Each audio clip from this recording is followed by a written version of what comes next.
Ya. Mungkin kita review dulu ya untuk materi minggu lalu. Yaitu materi minggu lalu kita melanjutkan seputar aliran kontrol ya. Kemarin kita sudah belajar lebih lanjut ya seputar bagaimana sih kita menggunakan kondisi-kondisi seperti itu. Nanti akan kita lihat lagi. Kemudian kemarin juga kita sudah melihat bagaimana sih kita apa namanya kealiran kontrol yang kedua yaitu adalah perulangan. Kemarin kita sudah coba-coba, kita pelajari jenis-jenisnya, kita pelajari definisi-definisinya seperti itu. Kemudian kita kemarin juga sudah pelajari ya, kita belajar membuat tabel iterasi. Maksudnya apa sih tabel iterasi? Ya, itu untuk membantu kita dalam tracking ya, tracking dalam looping ini saya kira bagus ketika kita masih belajar ya, masih belajar maksudnya ketika belum paham perulangan, ya saya kira perlu ya untuk kita biasakan buat tabel iterasi ya agar paham nantinya kan kalau sudah paham secara otomatis apa tabel iterasinya terbentuk ketika kita membuat kode sehingga kita tidak perlu tulis manual lagi seperti itu. Nah, kemudian kita juga belajar kemarin jumping statement ya. Kemarin ada break, ya, ada continue, ada go to seperti itu. Ya untuk kriteria kondisi seperti ini ya. Ada dari operator comparison ya, ada sama dengan, tidak sama dengan, lebih dari, kurang dari, lebih dari sama dengan, kurang dari sama dengan seperti itu ya. Ini contohnya 5 sama dengan 8. Oh, berarti ekspresi ini akan menghasilkan salah seperti itu. Kemudian 8 lebih dari sama dengan 6. Betul seperti itu. 1 kurang dari 2. Betul seperti itu. Ini kan pernyataan-pernyataan yang benar ya. Ini kalau ini salah seperti itu saya kira mudah. Selain langsung ya berupa angka juga bisa berupa variabel seperti itu. Atau mungkin kita bandingkan variabel dengan angka ya bisa juga seperti itu. Nah, kalau logical ini lebih jauh lagi ini ada operator logika or, and, dan not seperti itu. Jadi dengan logical operator kita bisa membuat kondisi kita, membandingkan kita itu lebih kompleks ya. Di sini misal tadinya hanya pernyataan 5 sama dengan 8 ya, kita bisa tambahkan dengan pernyataan kedua atau 8 lebih dari sama dengan 6 seperti itu. Di sini kita ini adalah false. Nah, atau di sini adalah true ya, 8 lebih dari 6. Nah, ini maka kita bisa lihat ya, berdasarkan tabelnya ya. Tabelnya kalau belum hafal mengenai tabelnya ya kita bisa lihat tabelnya. Of false bertemu dengan true, maka menghasilkan true seperti itu. Atau mungkin kalau ingin memahami sebenarnya or di sini adalah yang penting ada salah satu benar, maka pernyataan itu akan benar seperti itu. Di sini dua-duanya salah, maka salah seperti itu. Kemudian n ya tadi ada or ada n ya. Kalau n di sini sama juga di sini salah, di sini benar, hasilnya salah. Kenapa? Karena kalau n selama ada salah satu yang salah di sini, maka hasilnya akan salah seperti itu. Ya, di sini salah. Nah ini. Tapi kalau keduanya benar, nah ini maka akan menghasilkan benar. Jadi pernyataan true benar ketika semua pernyataannya ini benar seperti itu. Kalau or salah satu benar boleh bisa dianggap benar seperti itu. Nah, kemudian kalau not ini kebalikannya. Contohnya ini 5 sama dengan 8 kita false, tapi kita not kan berarti not false adalah true seperti itu. Nah, true. Nah, ya, ini contohnya false maka menjadi true. Nah, ini yang true ya satu kurang dari ini, tapi kita not atau tidak seperti itu. Tidak true berarti false seperti itu. Nah, ya, true menjadi false seperti itu. Saya kira mudah ya untuk comparison ya ini comparison dan logical ya ini dengan ini kita bisa mengkomplekskan kode kita ini tidak hanya cuma dua atau bisa saja misalnya pernyataan satu dan pernyataan dua kemudian ada dan pernyataan tiga seperti itu ya bisa juga kayak gitu ini bisa kita gulungi juga jadi pernyataan satu dua dulu baru pernyataan tiga ya, atau mungkin nanti misalnya banyak sebetulnya ada pernyataan 4, pernyataan 5 kayak gitu. Mungkin saja tergantung kebutuhan kode kita sekompleks apa untuk kondisinya seperti itu. Nah, terus lalu kita masuk ke looping atau perulangan atau iterasi seperti itu. Nah, sebenarnya secara umum sih kalau perulangan di sehari-hari kita sering ya, contohnya ini bangun tidur, kemudian mengerjakan tugas atau belajar ya, atau mungkin kerja seperti itu, kemudian mungkin makan ya, kemudian ke toilet seperti itu atau mandi seperti itu kemudian kembali tidur kayak gitu kan siklus sehari-hari ya, atau mungkin siklus air seperti itu. Jadi air laut terevaporasi, kemudian terkondensasi, kemudian turun ya sebagai hujan, ya, kemudian dari air hujan turun kembali ke laut seperti itu kan suatu looping, sesuatu yang berulang-ulang ya. Atau kalau dalam suatu pemrograman ya biasanya kita butuh misal kita ingin berulang-ulang menuliskan suatu code, misalnya ini kita ingin menuliskan hai sebanyak 8 kali seperti ini. Ya kan kita bisa sebenarnya tulis seperti ini kan. Nah, seperti hai hai hai sebanyak 8 kali. Cuman ini kan kurang efektif ya, kurang efektif. Nah, jadi kalau misalnya kita butuh tuliskan hai sebanyak 1000 kali, berarti kita harus tulis cout hai sebanyak 1000 kali. Kemudian ingin kita tambahkan 2000 kali, kita harus manual menambahkan, itu kan tidak efektif. Nah, begitu juga misalnya kita punya kemarin ya, atau 2 minggu lalu kita buat program di sini, masukkan panjang dan luas. Ya. Kita selesai masukkan panjang, selesai programnya selesai. Ketika kita ingin menghitung lagi, tidak bisa. Kita harus mematikan programnya, kemudian nyalakan lagi, itu di-run lagi untuk konsolnya. Nah, itu kan repot ya, harus diulang lagi dari awal kayak gitu. Nggak bisa diulangnya terus-menerus, misalnya menghitung persegi panjang pertama, kedua, ketiga, kemudian menghitung lingkaran, itu harus satu-satu kayak gitu, itu kan repot. Nah, di situ solusinya bisa dengan perulangan. Nah, apa itu perulangan ya? Perulangan ada banyak definisinya ya. Tapi secara umum sih saya kira sama ya, sama saya kira untuk definisi. Ini ada untuk mengeksekusi instruksi yang sama berulang-ulang ya. Kemudian ada juga definisi bagian kode yang berulang ya, ketika kondisinya benar seperti itu. Atau mungkin ada perulangan suatu mekanisme ya, ketika suatu tesnya benar, maka program mengeksekusi potongan kode kemudian dicek kembali untuk diulang-ulang seperti itu. Sama saja esensinya saya kira. Nah, ini dari beberapa definisi ya, saya kira intinya ya perulangan itu ya suatu instruksi ya yang berulang-ulang kalau suatu teksnya itu benar, kemudian kalau salah maka akan berhenti seperti itu. Nah, kalau sampai dengan penilai salah seperti itu, enggak penilai salah. Kalau sudah salah, berhenti keluar dari perulangannya. Nah, kemarin sudah kita jelaskan jenis-jenis perulangan ya. Ada pretest, ada post-test ya. Pretest itu bisa juga entry condition, kalau post-test itu exit seperti itu. Nah, kalau pretest ini dilakukan sebelum perulangan dikerjakan, kalau post-test setelah perulangan dikerjakan ya. Saya kira sangat jelas ya dari pre dan postnya seperti itu. Nah, ini contohnya kalau kita gambarkan pada suatu flow ini ya, flow chart seperti itu. Nah, di sini kita bisa lihat misalnya kita punya kode untuk yang pretest ya. Pretest akan dites dulu, kemudian akan berputar ya, suatu instruksi yang akan diulang-ulang ya. Akan kemudian kita sudah selesaikan dites lagi. Apakah benar? Kalau benar maka dijalankan lagi, kemudian dites lagi. Nah, kalau salah maka akan keluar seperti itu. Akan lanjut ke kode-kode berikutnya kayak gitu. Nah, kalau yang post test ini akan dikerjakan dulu. Akan dikerjakan looping bodinya dulu, kemudian baru dites. Kalau benar maka dikerjakan lagi, kemudian ketika sudah selesai dikerjakan untuk loop bodinya akan ditanyakan lagi. Begitu terus hingga salah maka akan baru keluar, dan kemudian ini akan mengerjakan suatu kode lainnya, apa langkah selanjutnya seperti itu.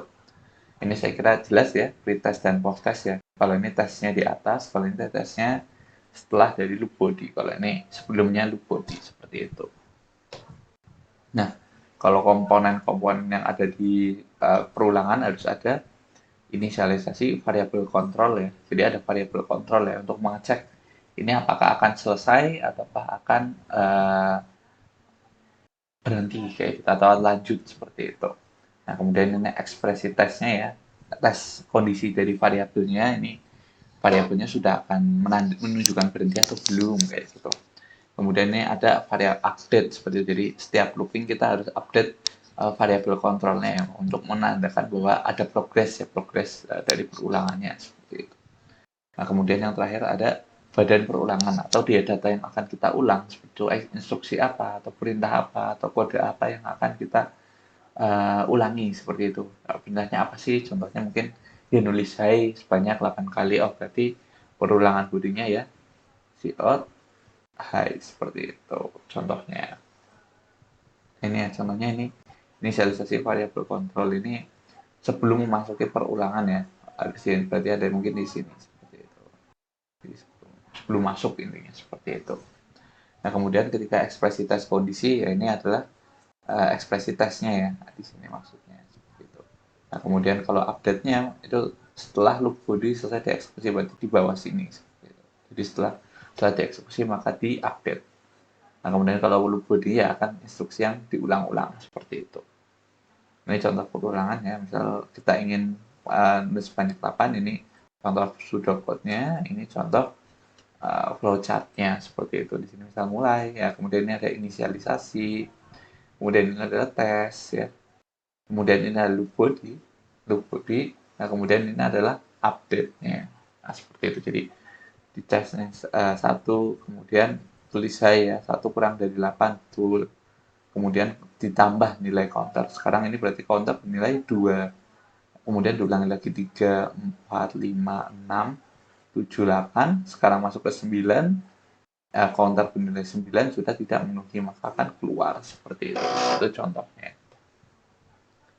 Nah, ini kalau menggunakan itu tadi ini untuk pre-test, ya kalau post-test, ini akan dicek dulu, akan dikerjakan dulu ya, ya kita inisialisasi, kemudian kita print dulu, hai, kemudian baru dikerjakan. Oh ya ini masih belum benar, ini panahnya ke sini, ini ke sini. Nah seperti ini, maka akan jalannya ke sini, gitu.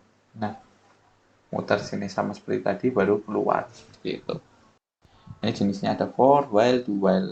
Saya kira ini jelas ya. Ini contoh for, ya ini contoh while-nya, bisa dicoba seperti itu. Bedanya kalau ini 3 ya, kalau ini hanya 1 saja seperti itu. Kemudian do while, kalau do while dikerjakan memang sekali, jadi ada do, ya ada while-nya seperti itu. Nah, ini bedanya sebenarnya kalau while, ketika perulangannya kondisi ya, kita nggak tahu berapa jumlah perulangannya seperti itu. Jadi yang penting kondisi ini benar saja seperti itu kalau while. Nah, kalau for, kita sudah tahu berapa sih jumlah perulangannya. Contohnya di sini ya, kita sudah bisa tentukan ya dari berapa sih counternya yang akan berhenti seperti itu. Contohnya kita sudah tahu kapan selesainya. Nah, sedangkan kalau do while ini digunakan untuk pengulangan yang minimal 1 kali. Jadi kalau minimal paling itu harus dikerjakan 1 kali dulu, maka kita gunakan 2 seperti itu. Walaupun misalnya di sini variabel kontrolnya di sini kalau kita lihat bernilai anggap saja misal di luar batasnya, misal di luar tesnya misal ini 9. Jika ini counternya 9, kalau di sini nggak akan dikerjakan. Sedangkan kalau di sini misalnya counternya 9, maka akan dikerjakan dulu sekali, kemudian tidak akan jalan lagi. Ya, seperti itu. Nah, kemudian ada jenis yang nested loop ya. Intinya nested loop adalah looping di dalam looping ya. Jadi di sini kita punya satu loop besar di sini. Nah, kemudian di sini ada lagi di sini ada looping lagi seperti itu. Jadi ada looping di dalam looping seperti itu intinya. Nah, di sini contohnya kalau while ya, di dalam loop ada loop. Ya, ini contohnya kalau loop biasanya kalau ada suatu diminta untuk bentuk seperti ini ya. Contohnya kita bisa buat dengan loop ya. Berarti ini adalah ke bawah ini adalah loop 1, loop outer loopnya, loop satunya. Ya. Kemudian yang kesininya ya, ke sampingnya ini adalah inner loopnya. Seperti itu. Kita simbolkan ini. Nah, kalau for seperti ini ya, for dalam for seperti itu. Kemudian do dalam do seperti itu juga ada. Nah, ini contohnya. Dan bisa dikombinasi misal for dengan while, for dengan do dengan while seperti itu. Kemudian tabel iterasi ya, kalau tabel iterasi ini ya, intinya kita list aja seperti itu. Kita list semua variabel yang ada di loop, kemudian kita tracking saja. Misal ini iterasi pertama masih 0, oh hasilnya 0. Kemudian ketika masuk looping sini, oh ij-nya sekarang bertambah 1. Ini j-nya ya, ini j-nya ini kan tadi. Oh ya, ini 000 sudah tidak sesuai ya. Sekarang I-nya 1, sekarang J-nya yang 0 ya. Nah, kemudian jadinya I-nya 1, J-nya 1. Kemudian bergerak terus ya, 0, 1, 2, kemudian 3. Jadi 0, 1, 2, 3, kemudian ini 4. 0, 1, 2, 3, 4, kayak gitu, dan seterusnya. Seperti itu. Ini tergantung dari kondisinya yang di sini. Seperti itu. Nah, sehingga ketika nanti kita sudah ini, nah ini ya, sudah 7 di sini. Nah, ketika masuk ke 8, oh ini sudah tidak masuk lagi kan. 8 ini sudah tidak masuk karena 8 tidak kurang dari 8 seperti itu. Maka akan keluar loop. Nah, maka selesai looping kita, sudah kita list semua tabelnya kayak gitu. Kemudian ada jumping statement ya. Kalau jumping statement kemarin intinya ada break, ada continue, ada go to. Kalau break ini berhenti ya, di sini kita lihat, di sini langsung berhenti, keluar dari loop. Kalau continue di sini akan melanjutkan ya. Di sini ketika 4 break ya, seperti terbreak, cuman akan lanjut ke counter 5 seperti itu. Jadi sini lanjut lagi 5, 6, 7, 8 seperti itu. Jadi tetap menyelesaikan hanya hanya hanya satu looping saja yang di break seperti itu. Kalau ini break ini keluar dari for seperti itu. Kalau ini tetap di dalam for tapi hanya melewatkan ya, melakukan skip ya, melewati satu iterasi seperti itu. Nah, kalau go to ini merubah alur normal ya. Contohnya kalau ini kita go to lompat, lompatnya di bawah, maka hello ini terskip. Lompat ini bisa kita taruh atas juga ya, seperti itu. Atau bisa, kalau kita taruh atas jadi seperti loop ya, jadi go to lompat ke atas lagi, ke atas lagi, ke atas lagi, seperti itu.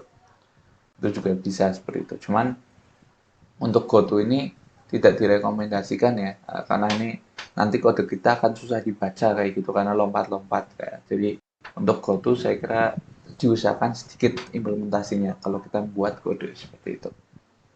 Nah, contohnya kita punya kode, kemudian kode A, kemudian kita punya kode B, kode C, kemudian kita minta di sini tengah-tengah kode C, maka akan langsung lompat, kode B ini nggak akan jalan seperti itu. Ini bisa dicoba ya. Nah, mungkin itu ya untuk review pertemuan minggu lalu. Ini masih belum ya.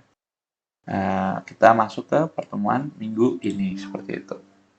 Ya, ini pertemuan minggu ini ya. Baik. Pertemuan minggu ini akan kita bahas array atau larik ya, seperti itu. Kita akan bahas array atau larik. Namun tidak hanya array atau larik saja ya. Nah, di sini kita akan ini ya, selain array, kita juga akan bicara seputar string. Nah, nanti kita akan berbicara juga seputar struktur seperti itu. Jadi kita akan kemarin kalau kita sudah belajar di pertemuan 2 tipe data. Nah, ini array, string, dan structure ini merupakan tipe data yang majemuk ya. Kalau kita ingat nanti kita akan pelajari seperti itu.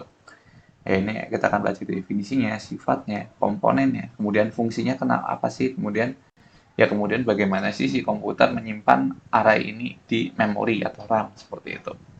Nah, kemudian kita akan pelajari jenis-jenisnya seperti itu. Nanti ini singkat saja untuk kita pelajari string dan struktur seperti itu. Karena yang penting ya array-nya seperti itu. Ini ya, kalau teman-teman ingat ya, kemarin kita sudah untuk yang tipe data sederhana, saya kira sudah paham semua ya. Integer ya intinya bilangan bulat, bilangan real ini bisa dikenal juga sebagai float ya. Float atau ini bilangan desimal yang ada koma-komanya, boolean ini true false. Karakter ini hanya menyimpan satu huruf saja. Nah, ini kita akan belajar ke tipe data lainnya nih, yaitu ada string, ada array, ada record. Ini akan kita pelajari seperti itu untuk hari ini. Nah, seperti apa masing-masing nanti akan kita lihat seperti itu. Nah, array atau larik statis ya, kita masuk ke yang array dulu. Nah, misalnya kita punya aplikasi untuk sistem siswa seperti itu. Nah, pertanyaannya, bagaimana sih kita menyimpan nilai ujian tiap-tiap siswa seperti itu. Nah, ini kan misalnya kita bikin suatu program untuk menyimpan nilai siswa seperti itu ya. Ini gimana sih caranya aplikasi kita bisa menyimpan? Nah, ini apakah biasanya mungkin kalau kita tidak tahu, mungkin kita akan seperti ini ya, kita list ya semua siswanya kayak gitu. Misal satu kelas ada 5 siswa seperti itu. Kita deklarasikan ya, misalnya siswa 1, siswa 2, siswa 3, siswa 4, siswa 5 seperti itu. Nah, kemudian kita masukkan nilainya satu persatu seperti ini. Nah, kemudian baru kita tampilkan nilainya seperti itu.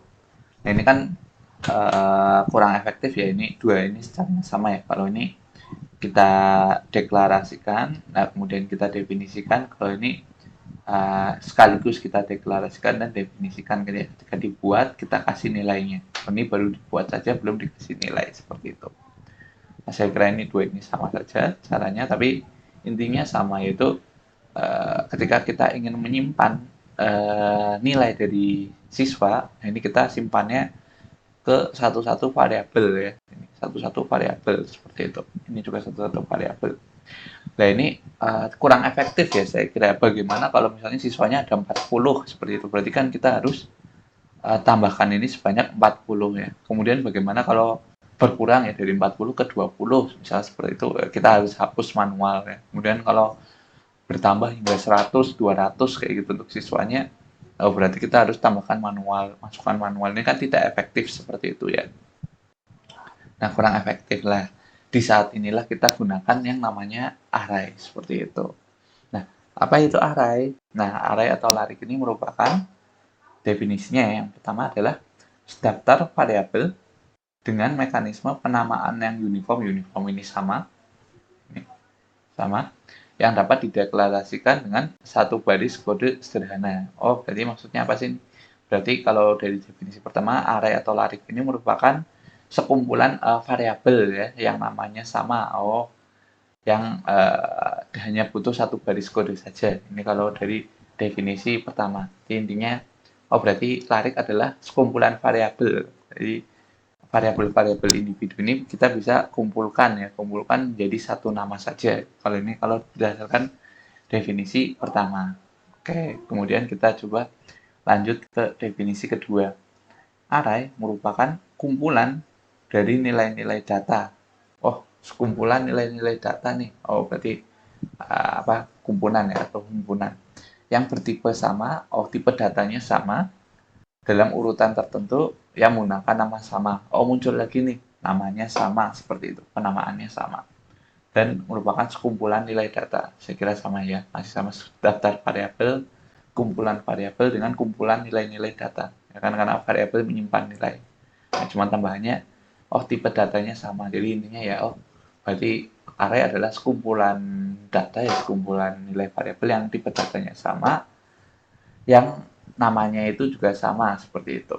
Oh, itu untuk definisi kedua. Kemudian di definisi ketiga, array merupakan kumpulan variabel ya, sekumpulan variabel yang mampu menyimpan nilai dari tipe data yang sama kan, saya kira dengan definisi sebelumnya. Intinya array adalah terlalu cepat. Nah, di sini kalau kita lihat, sama-sama nih adalah kumpulan ya. Kalau ini kita muncul beberapa kali adalah kumpulan ya, sekumpulan variabel ya ataupun nilai-nilai data yang menyimpan nilai dari tipe data yang sama ya, sama seperti itu. Nanti namanya sama seperti itu kalau kita tarik. Kemudian kita lihat definisi keempat adalah sekelompok lokasi memori berurutan ya seperti itu dengan nama dan tipe data yang sama. Oh, ini agak berbeda nih kalau di definisi keempat. Kalau definisi keempat adalah sekelompok lokasi memori berurutan seperti itu. Oh, maksudnya seperti apa nih? Berarti si array ini akan disimpan sekelompok variabel ya, sekelompok variabelnya nilainya akan disimpan berurutan nih. Nah, ini dengan nanti namanya dan tipe datanya sama seperti itu. Nah, kemudian definisi kelima, array adalah urutan variabel ya, urutan variabel yang tipe datanya sama, diletakkan secara berurutan pada memori, di mana dapat diakses melalui suatu indeks. Oh, ini ada istilah baru nih, yaitu adalah indeks seperti itu. Nanti berarti karena namanya sama, maka untuk membedakannya dengan suatu indeks seperti itu. Nah, kemudian yang terakhir, larik atau array adalah sebuah tempat penyimpanan kumpulan data atau objek yang menempatkan data pada suatu indeks ataupun kunci seperti itu. Oh, berarti dia di sini kita bisa tarik kesimpulan nih sebenarnya semua definisinya kita bisa tarik bahwa mungkin larik adalah kumpulan nilai ataupun variabel ya yang namanya sama, tipe datanya sama, seperti itu, tipe datanya sama, yang disimpan di lokasi tertentu ya, di lokasi yang berurutan seperti itu di memori, yang digunakan untuk diakses digunakan suatu indeks ataupun kunci seperti itu ya. Kalau kita bisa lihat ya dari definisi-definisi kita bisa lihat oh apa itu suatu array ya, secara utuh seperti itu. Nah, cuman kalau masih bingung, nah ini contohnya ya. Contohnya ini kalau kita simpan ya, ini contoh pada RAM atau memori. Kalau kita simpan ya misal siswa 1, siswa 2, siswa 3, siswa 4, siswa 5. Nah, ini kalau kita simpan pada RAM, ya mungkin ini misalnya ini suatu RAM kita ya, nah ini akan disimpan nih misal, oh ini siswa 1, ini lokasi satu siswa 1, ini lokasi 2 untuk siswa 2, lokasi 3, 4, 5 untuk siswa 5, seperti itu. Ini contoh penyimpanan pada RAM. Namun kalau kita simpan di variabel biasa ini, seperti ini, tidak menutup kemungkinan juga datanya berantakan nih. Ketika kita simpan di RAM, datanya bisa saja berantakan. Contohnya, oh di sini kita siswa 1 ada di bawah ya, kemudian siswa 2 sebelumnya, kemudian siswa 3 setelahnya di sini, kemudian siswa 4 disimpannya di sini, siswa 5 ada di paling atas sendiri, seperti itu. Nah, ini contoh penyimpanan pada RAM dengan variabel biasa seperti itu. Jadi acak-acakan dan kita tidak masalah nih kalau disimpannya acak-acakan. Kenapa? Karena ya sudah kalau mau akses data dengan nilai 8 misal, ya sudah kita panggilnya adalah siswa 2. Kalau mau 10, ya siswa 1 kayak nggak ada pengaruhnya seperti itu. Nah, contohnya kalau di sini tuh intinya kalau pada variabel biasa itu seperti kalau di tempat parkir ini misalnya ini lihat mana yang kosong ya. Kalau RAM memori itu kan biasanya ada lokasi-lokasi yang utuh, ada lokasi-lokasi yang sudah terisi seperti itu. Nah, kalau pada variabel biasa ya, ini variabel biasa ya, kita masih belum bicara array nih, kita bicaranya variabel biasa ini akan cek mana sih tempat yang kosong ya. Jadi ketika data itu datang, oh cek nih mana ruang kosong. Oh, misalnya di sini siswa 1, nah di sini kosong. Oh kemudian kita minta untuk menyimpan ya, kita deklarasi definisi variabel kedua yaitu siswa 2, cek nih di memori mana yang kosong, oh di sini siswa 2. Nah ini berjeda kan, ini contohnya mungkin ini aplikasi program lain ya, program lain seperti itu. Kemudian ketika 3 cari lagi mana yang kosong, oh di sini yang kosong seperti itu. Kemudian program 4 cari lagi di sini yang kosong. Kemudian program 5 mungkin muter-muter dulu kemana cari yang kosong seperti itu. Nah kalau tidak kosong maka dari itu kadang programnya error yang hang kayak gitu. Karena sudah kepenuhan memorinya. Cuman saya kira zaman sekarang jarang lah. Nah itu. Nah ini pasti ada walaupun mungkin jauh seperti itu, tidak berdekatan. Nah ini kalau apa kita panggil dengan variabel biasa. Nah kalau kita ingin panggil apa mobil siswa 1 ya berarti tinggal ambil saja dari sini, mobil 2 ambil saja dari sini kayak gitu.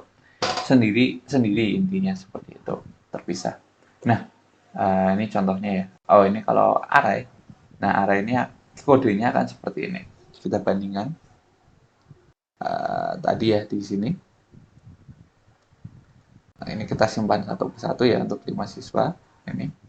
Nah, tapi untuk array kita bisa simpan seperti itu. Seperti ini. Kita simpan sekumpulan data ya, sekumpulan data atau variabel dengan namanya sama. Di sini namanya sama yaitu siswa. Dengan tipe datanya sama ya. Tipe datanya sama yaitu semua siswa adalah integer seperti itu. Di mana kita bisa akses dengan suatu indeks seperti ini. Nanti detailnya akan kita bahas ya.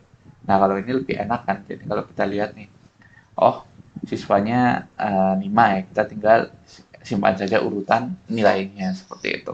Jadi misalnya mau 200 ya, kita ganti saja menjadi 200. Mau ganti 1000 ya, untuk jumlah alokasinya kita ganti 1000. Nanti akan kita detailkan seperti itu. Ini hanya istilah saja yang ini kita paham. Oh sintaksnya seperti ini loh. Nah, itu. Saya memanggilnya seperti ini. Nah, kalau pada array, nah otomatis di sini misalnya kita buat ya sini misalnya siswa 5. Ini ada data 10, 8, 9, 5, 6 seperti ini. Nah, ini pada memori RAM otomatis akan menyimpan secara berurutan di sini. Otomatis ini berurutan sebanyak 5 buah seperti itu. Semuanya 5 buah data ini pasti berurutan. Dan berurutan dari siswa 1, 2, 0, 1, 2, 3, 4-nya seperti itu. Dari sini, sini, sini, sini, dan sininya akan disimpan secara berurutan seperti itu. Dan tinggal simpan saja ini sebagai satu kesatuan siswa seperti itu. Seperti itu ya. Untuk bedanya ini kalau gambaran umum saja seperti itu. Kalau kita lihat di sini, nah proses penyimpanan datanya kalau pada siswa di sini akan mengecek. Nah kalau tadi kan kalau siswa 1, siswa 2 kan cari yang kosong, siswa 1 di sini, siswa 2 di sini seperti itu. Nah untuk array mungkin kalau di pikiran awal ya sudah kita bisa saja simpan siswa 0 di sini, kemudian siswa 1 di sini seperti itu Pak. Nah jawabannya tidak bisa seperti ini seperti itu. Ini tidak akan bisa kita simpan seperti ini. Kenapa?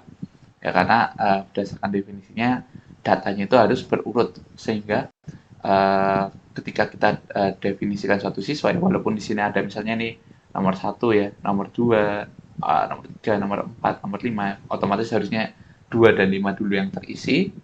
Misalnya 6, 7, 8, 9, 10. Nah, ini contohnya 11. Nah, ketika kita punya di sini siswa 2, berarti kita harus mencari 2 ruang seperti itu.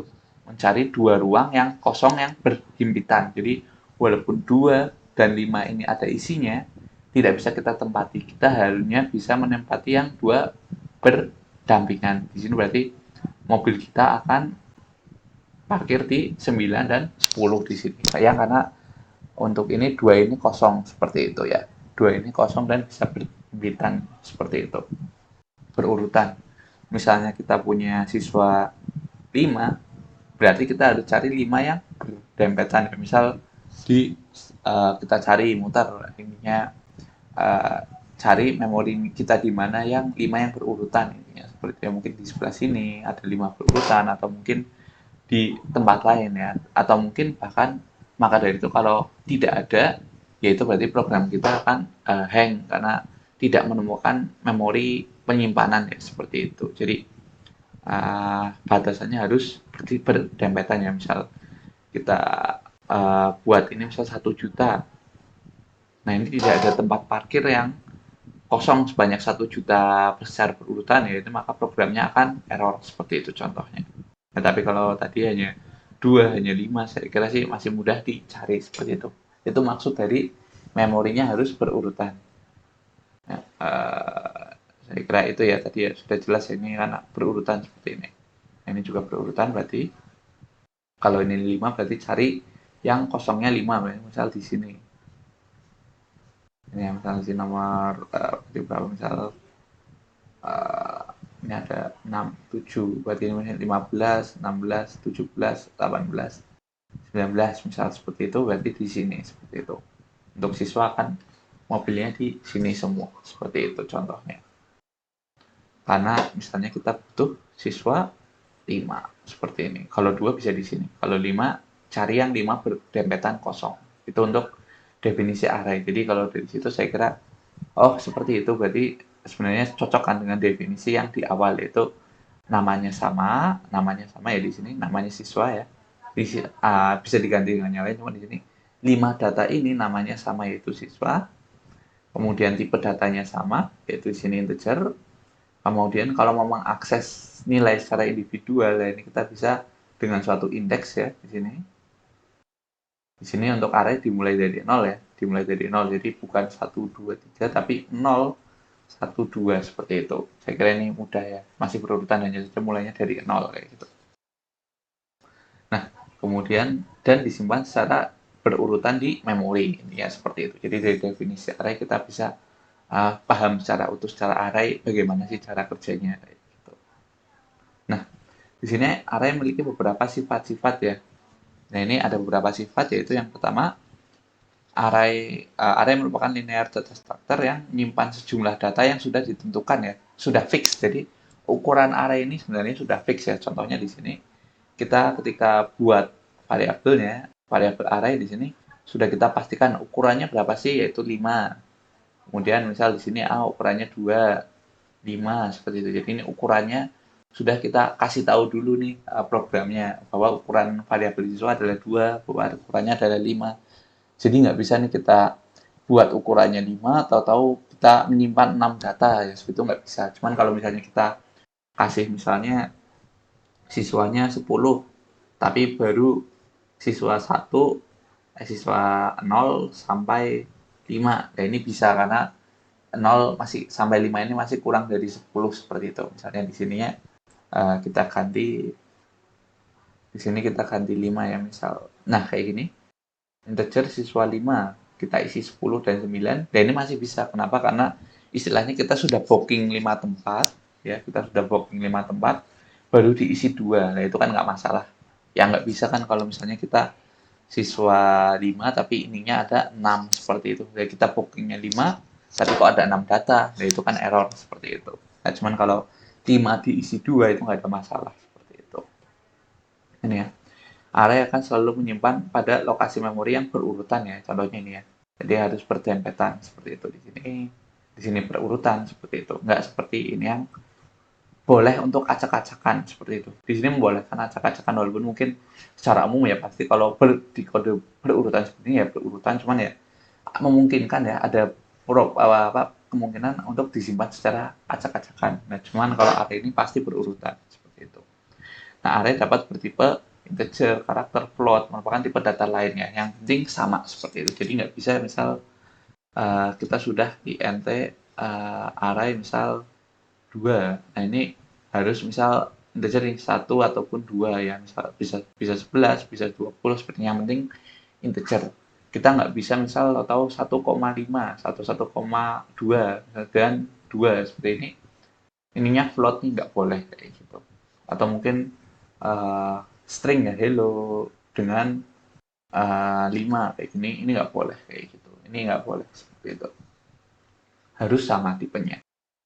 Nah, kemudian tiap elemen pada array diakses dengan indeks atau subscript ya, atau suatu referensi pada posisi array. Contohnya di sini referensi posisinya. Jadi karena memang kita hanya mengenal satu variabel ya untuk membedakan mana sih kalau mau akses data yang 10, mau akses data yang 8, mau akses data yang 5, mau akses data yang 6 ini bagaimana?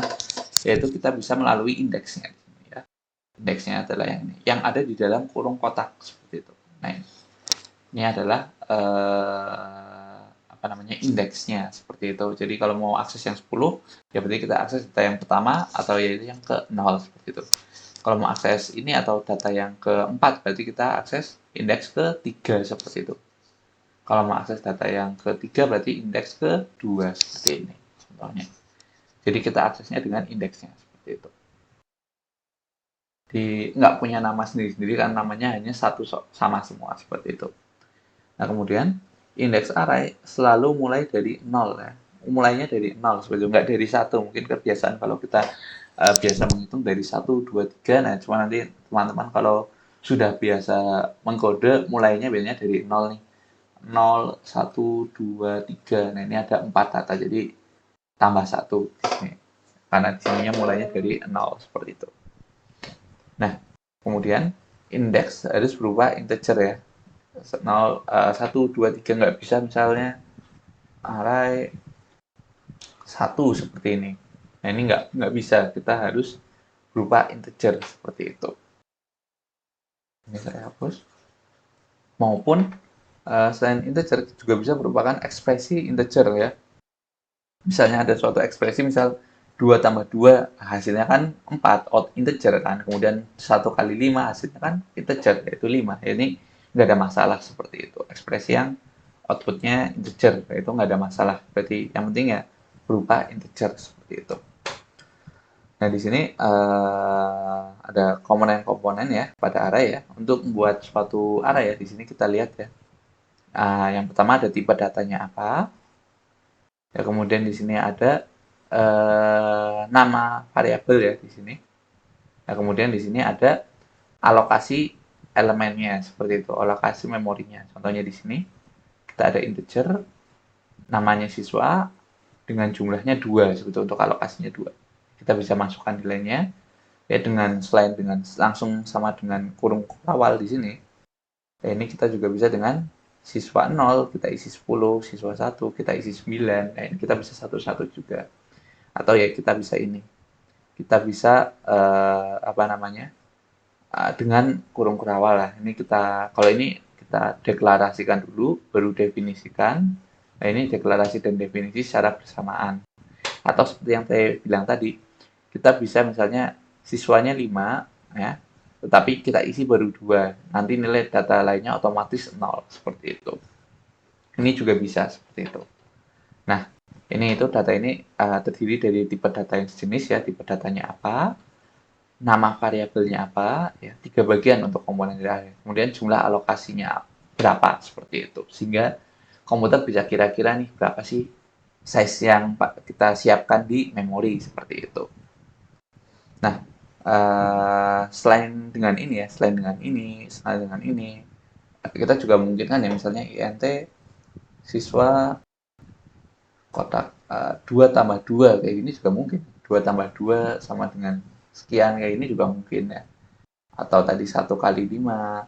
Atau mungkin A tambah B. A tambah B juga mungkin, tapi kita harus ketahui A sama dengan misalnya integer A dan integer kita pastikan bahwa A dan B ini adalah integer seperti itu. Ini juga mungkin seperti itu. Di variasi-variasi lainnya, cuman saya kira lebih umum kalau kita dengan ini seperti itu. Dengan angka biasa. Nah ini ketika kita ini apa namanya deklarasikan dan definisikan atau inisialisasi nilainya, kita bisa saja nggak tuliskan ukurannya ya. Jadi secara otomatis ukurannya akan dihitung minimumnya sesuai dengan jumlah yang ada. Contohnya ini ya, misalnya kita punya 10, 9, 5, 4, 7, 1 ya, kita bisa apa namanya deklarasikan dengan kurung awal buka lalu langsung tutup seperti itu. Nah ini otomatis aplikasinya atau program kita akan menghitung berapa sih jumlah elemennya ya, berapa sih jumlah datanya seperti itu. Nah ini maka akan space di memori akan disiapkan sebanyak itu seperti itu. Yang berurutannya ya tadi. Nah ini contohnya. Nah ini sama seperti kita deklarasikan siswa 6 dengan isi seperti ini. Nah, cuman kalau misalnya kita nggak ada ininya, nah ini kita hanya siswa kurung kutu ini integer, nah kemudian baru siswa 0 di sini, ini nggak bisa seperti itu karena kita nggak tahu ini ukurannya berapa sih yang disiapkan, nah kayak gitu. Jadi ini namanya juga larik statis ya, statis yaitu statis ukurannya seperti itu. Nah ini ya, mungkin nanti sebelum melanjutkan itu ada pertanyaan dulu nggak seputar definisi dan tadi bagaimana penyimpanannya dari array seperti itu? Ada pertanyaan dulu sebelum kita lanjut? Masih banyak nanti. Tidak, Pak. Nggak ya, masih mudah ya. Intinya sih array itu hanya variabel biasa. Intinya aku kayak kembali ke pertemuan 2 sih, kita hanya berbicara soal variabel biasa, cuman hanya saja ini agak lebih berbeda seperti itu, yaitu satu variabel bisa menyimpan banyak data. Sederhananya sebenarnya itulah untuk array. Gampangannya kayak gitu. Nah, kita lanjut. Dan untuk bahasa C++ ini nggak ada validasi sebenarnya terhadap indeks array ya. Misal di sini kita sudah 5 di sini kita sudah nggak ada validasi ya. Misal mau mengakses berapa, jadi nggak akan ada error. Misal di luar alokasi. Misal di sini kita punya 5 array untuk siswa nih, 1 sampai 5 kayak gitu. Ini ada 10, 9, 5, 4, 7. Nah, ini kita coba cari ya. Misal 0 berarti ini 10, 4. Nah, ini 4 berarti kita hitung nih. 0, 1, 2, 3, 4. Oh, berarti menampilkan 7. Nah, pada C++ ya, kita bisa aja nih. Kita ingin menampilkan siswa ke 1.000.000. Nah, ini 10.000. 10.000 berarti kan 10.001 ya. Berarti. Atau mungkin, bukan. Kalau ini berarti 9999 seperti itu ya. Nah, berarti ini 10.002 seperti ini. Nah, ini, sorry. Nah, ini kalau seperti ini, si nggak akan menampilkan error pada kode kita. Nggak akan error, harusnya secara logika, harusnya error dong kayak gitu. Nah, tapi di sini sih nggak akan menampilkan error. Tapi di sini siswa menampilkan yaitu data di memori ya, suatu tempat yang nggak tahu ada di mana, gitu, yang letaknya tidak tahu di mana, yang penting ditampilkan saja, ya, karena masih menunjuk. Contohnya di sini. Jadi misalnya tadi kita punya ini lokasi ya, misalnya ini siswa 1, 2, 3, 4, 5 seperti ini. Nah ini misalnya ini kan siswa 1 ya, di sini siswa 1, siswa dengan indeks 0 nilainya 10 seperti itu ya. Di sini ada 9, ya, ini 1, 2, 3, 4 seperti ini. Nah kalau kita panggil ini, otomatis ini akan berjalan terus-menerus nih. Kita akan cari yang urutan dari sini adalah 1001, walaupun sebenarnya kita nggak punya nih. Berarti ini program di suatu memori, di suatu program apa, misal kayak gitu, atau mungkin suatu memori, ini memori di suatu tempat ya, intinya diakses aja walaupun bukan merupakan bagian dari siswa, intinya seperti itu. Untuk diisi ini memungkinkan, jadi kita bisa akses memori program lain seperti itu memungkinkan, atau mungkin akses memori yang sudah lama seperti itu, yang sudah tidak terpakai kayak gitu, memungkinkan kita akses dengan array ini. Itu kan berbahaya karena nggak punya validasi error seperti itu. Jadi hati-hati mengakses aplikasi kalau array, takutnya mengakses memori RAM lain seperti apa, memori untuk program lain seperti itu di luar program kita. Nah, berbeda dengan bahasa lain ya. Mungkin ini hanya spesifik untuk bahasa C ya, C, C++ seperti itu. Ya, untuk bahasa lain ya, misalnya Java, ini punya validasi nih terhadap indeks yang akan mengakses ya. Contohnya kalau di sini kita sudah, ini contohnya kalau ini Java ya, nggak perlu kita pelajari lebih jauh. Contohnya kita sudah tentukan 3 nih, 3 seperti itu. Ya, misal di sini 0, 1, 2 seperti ini kan sama. Ini misalnya kita mau akses selanjutnya, contohnya kalau kita gambarkan 0, 1, 2 ya. Ini 0, 1, 2. Nah, ini kan seharusnya batasannya hanya ini saja nih. Nah, untuk siswa. Nah, tetapi kalau kita lihat ketika dia mencoba untuk memberi nilai ke baris ke ini, ketiga berarti kan di sini di luar batas sebenarnya. Ini kita mau masukkan 9 ya. Ini kalau kita coba usahakan tampilkan, maka akan menampilkan error. Ya, ini karena sudah ada pengecekan errornya. Kalau di sini enggak nih. Kalau di sini kalau kita masukkan ya dengan sama seperti itu, ya maka akan tersimpan nih datanya yang misalnya tadi di sini. Ya tadi di sini aplikasi apa misalnya 3300 seperti itu, kita bisa ganti menjadi misalnya datanya tadi 9 kayak gitu, maka akan berubah kayak itu. Padahal ini adalah memori misalnya untuk program apa, misal program kalkulator atau misal program yang lain seperti itu, yang kita nggak tahu apa kayak gitu, malah bisa terubah. Jadi di situ mungkin berhati-hatinya di situ kayak gitu. Ada kemungkinan mengakses seperti ini hanya untuk spesifik bahasanya. Nah, ada anomali karena ya bahasanya nggak ada validasinya. Kalau di sini Java punya validasi seperti itu, Python juga punya validasi kayak gitu. Ini tergantung bahasa, cuma secara umum, secara teori ya nggak tidak dinamis itu, pada dasarnya array ini tidak dinamis ya seperti itu. Takutnya kalau ini teman-teman bingung nanti kalau ini 5 tapi mau diisi 6, 7 masih bisa kok kayak gitu ya, karena nggak ada validasinya seperti itu. Jadi mengakses yang bukan haknya seperti itu. Ini ya. Kemudian kita lanjut fungsi kelebihan dan kekurangan array seperti ini. Nah, kita lanjut. Nah, fungsi array ini fungsinya adalah suatu efisiensi ya penggunaan memori komputer ya. Jadi daripada kita buat satu persatu kayak gitu ya, kita bisa langsung siapkan integer untuk 10 data misalnya kayak gitu, kan lebih praktis kayak gitu. Dan lebih efisien daripada kita buat variabel satu persatu sebanyak 10. Nah, kemudian juga ini memudahkan programmer dalam menyusun aplikasi ya yang berhubungan dengan banyak data. Dan nanti untuk masalah pencarian dan pengurutan ini nanti kita bisa lebih mudah seperti itu ya. Misal yaitu kita misalnya punya database siswa, itu kan kalau disimpan variabel susah. Nah, kalau kita simpan dari array, nanti kita bisa nih cari nilai siswa A, atau mungkin urutkan data dari terbesar ke kecil lah, itu nanti bisa nih, nanti kita akan pelajari setelah UTS seperti itu. Itu tadi fungsinya, intinya untuk efisiensi ya, untuk efisiensi dan memudahkan seperti itu. Nah, kemudian kalau kelebihan-kelebihannya ya itu array kita bisa pengaksesan secara acak ya, jadi nggak harus urut nih, nggak harus 0, kemudian kita selanjutnya 1, nggak seperti itu. Kita bisa aja misal panggil 5, kemudian kita panggil yang ketujuh ya, indeks ketujuh kita panggil indeks yang keempat. Nah, itu secara nggak berurutan bisa saja seperti itu. Yang penting indeksnya betul ya, seperti itu. Kemudian mudah menelusuri elemen-elemen tetangga ya. Jadi misalnya ya itu tadi, dari 1 ke 0 ke 1 itu mudah seperti itu. Hanya ganti saja indeksnya, nama variabelnya masih sama seperti itu. Misalnya dari 5 ke mau ke 6 ini kan mudah. Hanya ubah saja variabelnya. 5 ke 7 juga gampang, hanya ubah saja indeksnya seperti itu. Nama variabelnya sama.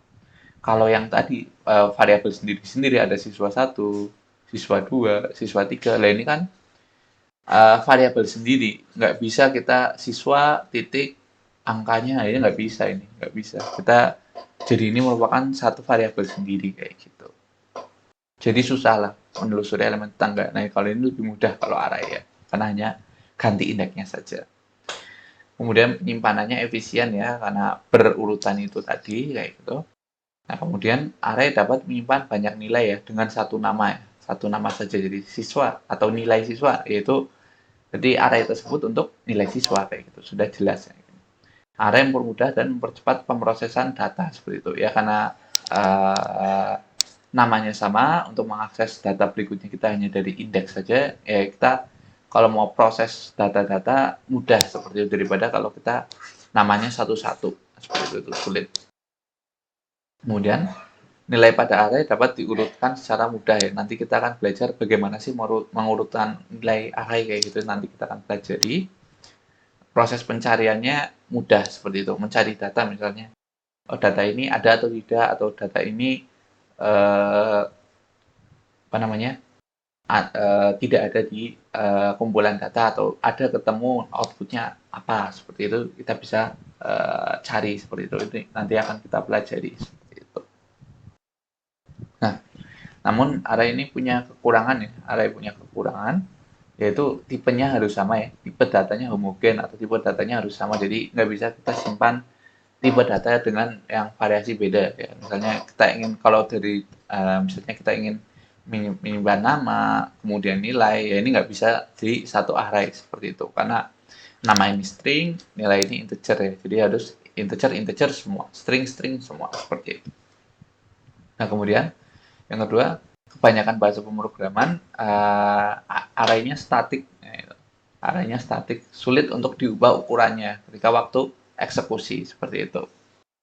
Nah, ini ya kayak tadi ya. Kalau dari C mungkin, kalau C bisa mengakses ini ya, tempat lain, walaupun misalnya kita batasi 5, tapi ini di sini kita bisa akses sampai 10.001. Ya, ini kalau teman-teman mau akses siswa 10.001, kemudian kita isi nilai 9, ya ini bisa saja seperti itu. Cuman kita mengubah nilai lain. Nah, yang umumnya array ini misalnya pada Java ya ada berapa batasannya seperti itu. Contoh ini kita batasannya 3, ketika mencoba akses berarti indeksnya hanya 0, 1, 2. Kalau kita akses selanjutnya ini sudah error seperti itu. Jadi statis, jadi misalnya kita buat suatu program siswa, kita harus batasi maksimalnya berapa nih. Misal kelas kita maksimalnya 50, ya data siswa di kelas itu nggak boleh lebih dari 50 kayak gitu. Kalau di atas 50 ya nggak bisa disimpan yang siswa ke 51 seperti itu contohnya. Itu ya kekurangannya. Nah, kemudian yang kekurangan terakhir yaitu data-data harus disimpan secara berurutan seperti itu. Walaupun efisien ya, kita lihat ya bisa disimpan berurutan, namun itu juga kekurangannya, yaitu berurutan. Jadi misal kita ingin menyimpan ya data siswa sebanyak 10.000 atau mungkin 1 juta kayak gitu, ini kalau ini 100.000 ya misal, jadi kita harus menyiapkan tempat alokasi memori kita yang kosong sebanyak 100 juta, di mana itu mungkin agak sulit ya. Nah, karena agak sulit, maka bisa saja nanti aplikasi kita ya hang kayak gitu, karena memorinya tidak ditemukan lokasi yang pas seperti itu. Nah, itu untuk kekurangan dari array seperti itu. Nah, itu tadi ya secara umum kelebihan, kekurangan fungsi, kemudian komponen-komponennya. Itu saya kira mudah ya. Jadi sebenarnya array ini sangat membantu kalau kita ingin menyimpan data-data yang banyak ya dengan namanya nggak yang sejenis ya, namanya satu aja nggak perlu banyak ya. Ya, tapi tipe datanya sama seperti itu. Itu array sangat membantu, tapi ada kelebihannya, ada kekurangannya seperti itu. Namun saya kira kekurangannya ini juga lebih baik daripada kita buat variabelnya satu-satu, siswa satu, siswa dua kayak tadi di awal itu nggak enak banget seperti itu. Masih lebih baik kita gunakan array. Nah, kemudian kita lihat nih, kita lihat lagi detailnya bagaimana sih di RAM kayak gitu kan takutnya apakah benar nggak sih kalau disimpannya di RAM itu beneran berdaratan. Nah, kita bisa lihat. Nah, ini contohnya. Ini contohnya kalau kita menyimpan data ya di RAM. Ini contohnya RAM ya. RAM ini ada misalnya dari 0 sampai 10 untuk lokasinya. Ini kita bisa simpan secara berurutan. Kalau array maka disimpannya kan berurutan seperti itu. Nah, kalau variabel bisa saja lompat-lompat seperti ini. Nanti akan kita lihat ya. Bisa saja lompat-lompat dan nggak berurutan seperti itu. Ya misal di sini ada program A ya. Program A, di sini ada program B seperti itu. Di sini ada misal program C. Dan ini kalau kelebihannya variabel biasa bisa diselipkan. Nah, tetapi nggak praktis ya, nggak praktis saya kira seperti itu. Lebih enak kayak gini karena perurutan datanya mudah kita tracking seperti itu. Nah, kita lanjut ya. Ini kita lihat lebih detail nih, beneran nggak sih kalau datanya disimpan secara berurutan kayak gitu. Nah, ini contohnya, misalnya kita buat variabel siswa 5 kayak gini. Nah, kemudian kita 10, 9, 5, 4, 7 kita taruh nilainya. Nah, kalau tadi kan kalau mau akses harus siswa 0, siswa indeks 1, siswa indeks 2. Nah, seperti itu untuk mendapatkan nilainya.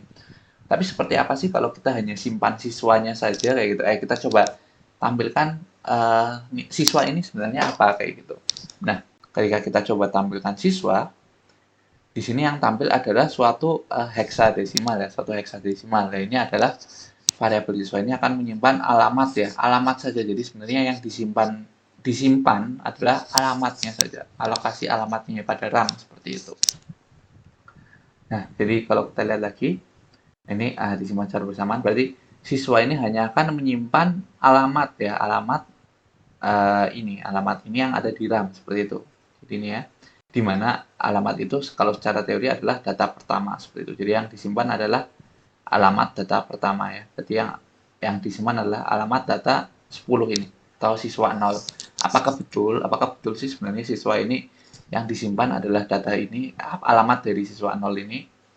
Nah, kan kita nggak tahu. Nah, ini kita bisa coba lihat lebih lanjut ya. Dengan caranya adalah dengan menambahkan simbol ampersand. Nah, simbol ampersand atau dan adalah simbol untuk mengakses alamat pada suatu variabel. Jadi kita cek pada alamatnya apa ya untuk siswa 0 ini kayak gitu. Ketika kita cek alamatnya sama nih. Oh, berarti betul bahwa variabel siswa di sini sebenarnya variabel yang hanya menyimpan alamat, sebetulnya hanya menyimpan alamat dari beberapa urutan data di sini. Jadi siswa hanya akan menyimpan alamat dari elemen pertama, ya. Hanya elemen pertama.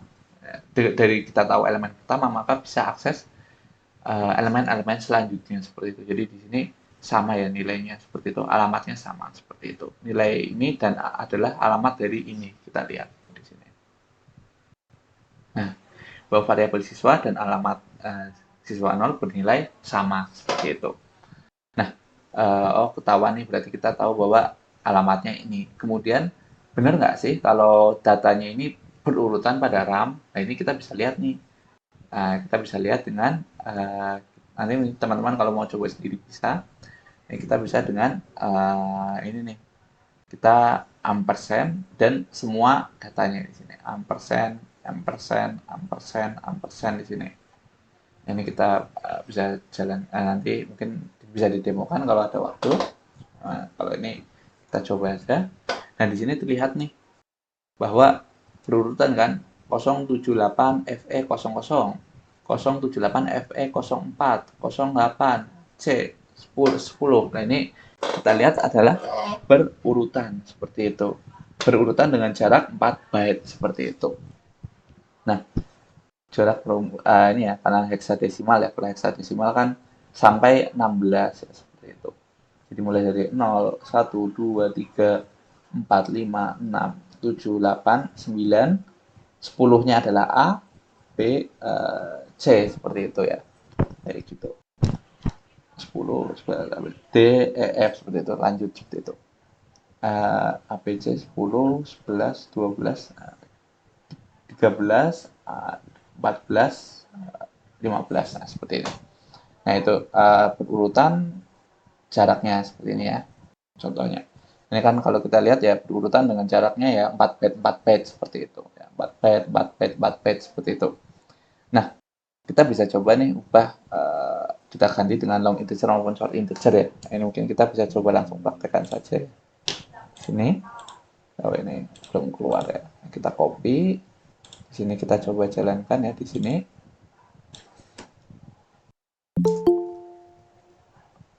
Nah, di sini kita bisa coba cek. Nah, ini using name space in std. Ini kita bisa cek ya apakah betul. Mungkin memorinya nanti nggak sama persis, tapi saya kira masih sama ya di sini. Ya, di sini terlihat ya. Nah di sini jaraknya 4 seperti itu. Ya, terlihat jaraknya 4. Nah, kemudian bagaimana sih pertanyaan selanjutnya? Bukan ini. Yang mana? Yang ini. Nah, pertanyaannya bagaimana kalau kita ganti dengan long integer maupun short integer. Kita coba dulu yang short integer dulu. Short integer kita coba. Kita jalankan. Untuk short integer, nah ini memorinya 16, kemudian 18, kemudian A, kemudian C, kemudian E. Oh ini terlihat ya, jaraknya adalah 2, 2, 2, 2. Terlihat ya jaraknya adalah 2, 2, 2, 2. Berubah tadinya jaraknya 4, sekarang jaraknya berubah jadi 2, 2, 2, 2. Seperti itu. Kemudian kita coba, ini shortnya di sini tadi agak salah, short integer. Tapi saya kira sama saja. 2, 2, 2 masih sama ya. Kita coba long integer seperti ini. Sekarang long integer jaraknya adalah 8 ya. 0, 8, kembali ke 0, kembali ke 8. Kemudian ke 0 lagi. Ini kan jaraknya 88 ya. 8 karena 16 ya. 88 kayak gitu untuk jarak lompatannya seperti itu. Nah, dari sini kita bisa lihat ya. Dari sini kita bisa lihat seperti itu. Kok bisa berbeda-beda kayak gitu. Walaupun kita lihat secara berurutan, cuman jaraknya berbeda-beda nih. Kalau tipe datanya berbeda, jaraknya berbeda-beda. Kalau tadi integer ada 4, long integer ada 8, short integer ada 2. Kok bisa seperti itu? Nah ini karena menghitung dari ini pertemuan kemarin, pertemuan 2 yaitu satu memori, satu variabel ini butuh berapa memori sih, butuh berapa alokasi memori di RAM, contohnya ini tadi kan 2 byte, maka dari itu jaraknya 2, 2, 2. Integer, berapa jaraknya 4, maka jaraknya adalah 4, 4, 4, seperti itu. Nah, tadi long integer jaraknya 8, 8, 8, seperti itu. Nah, nanti mungkin teman-teman bisa saja cari char, atau mungkin cari boolean, seperti itu yang jaraknya 1, 1, 1, seperti itu. Nah, bisa dicari sendiri, kayak gitu ya. Saya kira bisa untuk eksperimen saja kayak gitu. Nah, seperti itu ya. Jadi saya kira benar loh datanya berurutan. Kenapa? Karena ya jaraknya sesuai dengan berapa sih kebutuhan memorinya kayak gitu.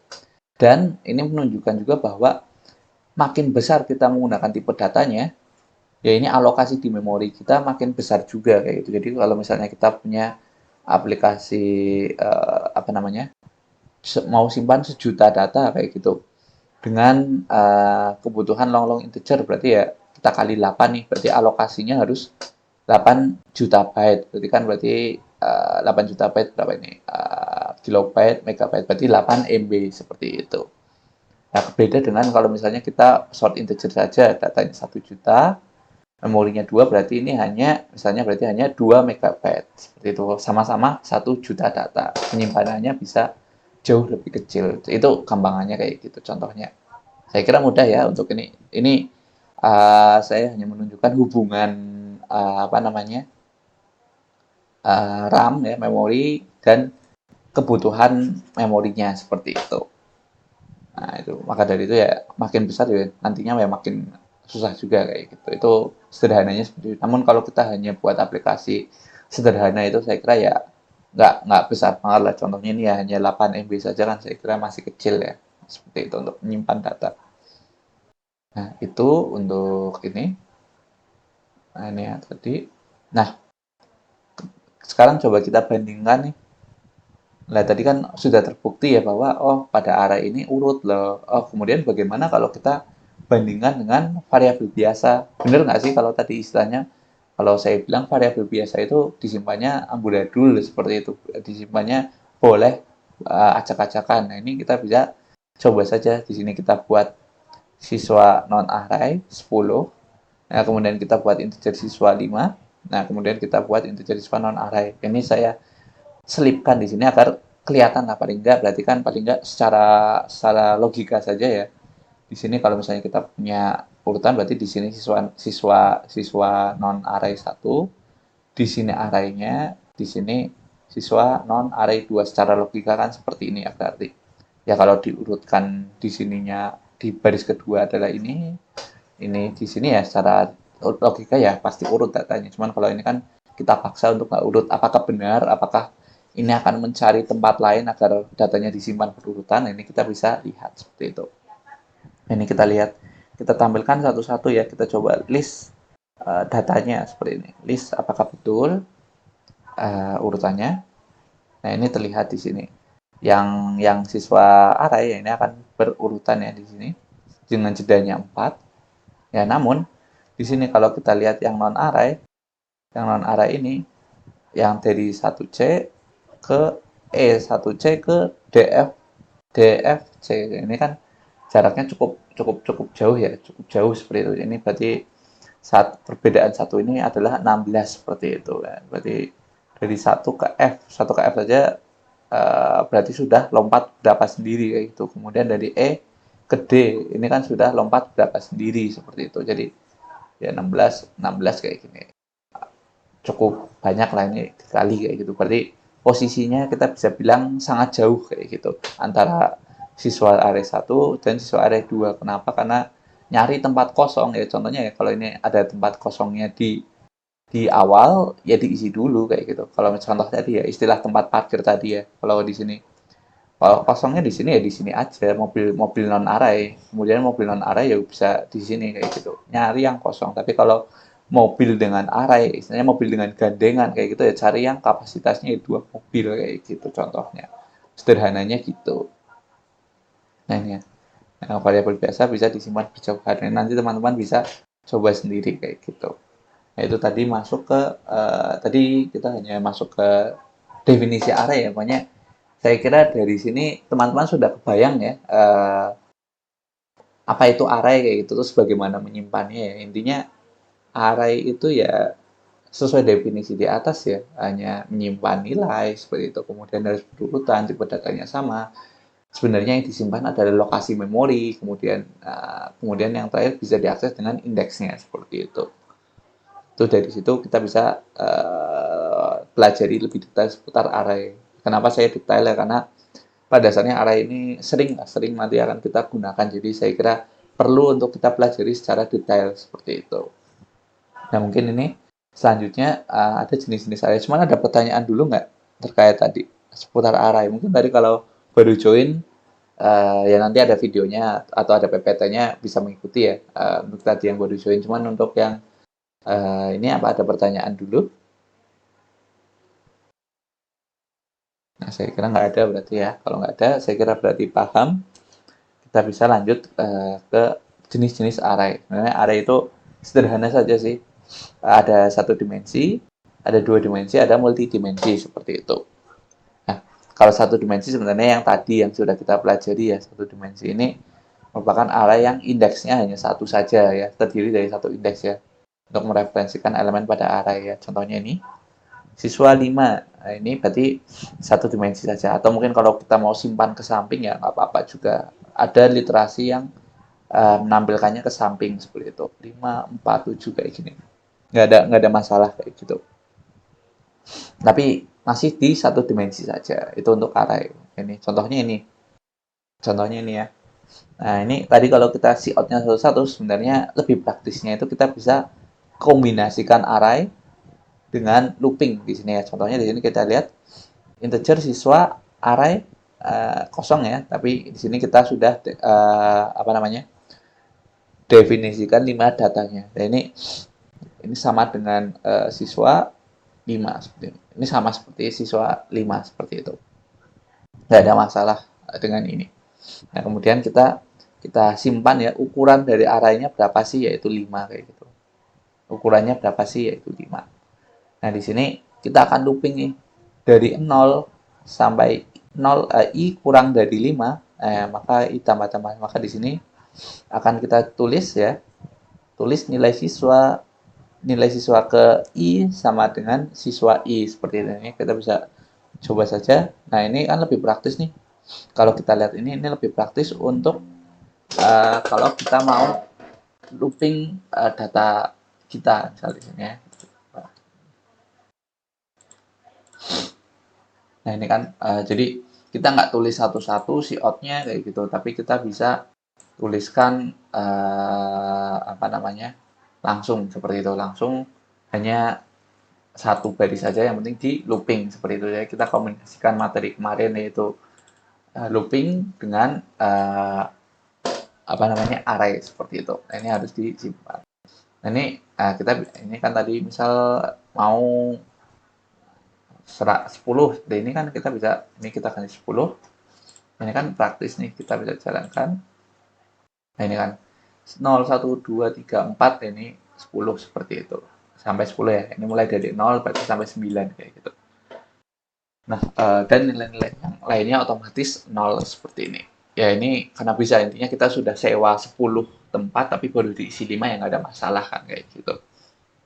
Nah, ini kalau misalnya ganti nih jadi 20 ya, ini kita mudah. Kita nggak harus copy ini sebanyak 10 kali atau 20 kali, kan susah ya, susah sekali seperti itu. Nggak efektif ya ini contohnya. Kita hanya tinggal ganti ukurannya saja. Nah, kemudian apakah bisa kalau ini lebih kecil? Nah, apakah bisa? Kalau kita coba, apakah bisa? Gitu. Nah, ini akan ada error seperti itu. Ini karena kita sewa 2, tapi mau diakses sebanyak 5 kayak gitu kan nggak bisa. Kalau ini ada pengecekannya nih, cuman kalau seperti ini nggak ada kayak gitu. Mana coba sebentar, saya tulis siswa ini, jangan ada di sini 10 apa saja di sini. Nah, kita tulisnya satu-satu ya. Misalnya ini berarti siswa 10. Nah, kemudian di sini kita copy satu-satu, kita masukkan siswa 1 9 kayak gini. Siswa 2, padahal ini sudah di luar ya, sudah di luar 2 ya. Ini ada, kita masukkan 3, kemudian kita coba siswa 3, 4,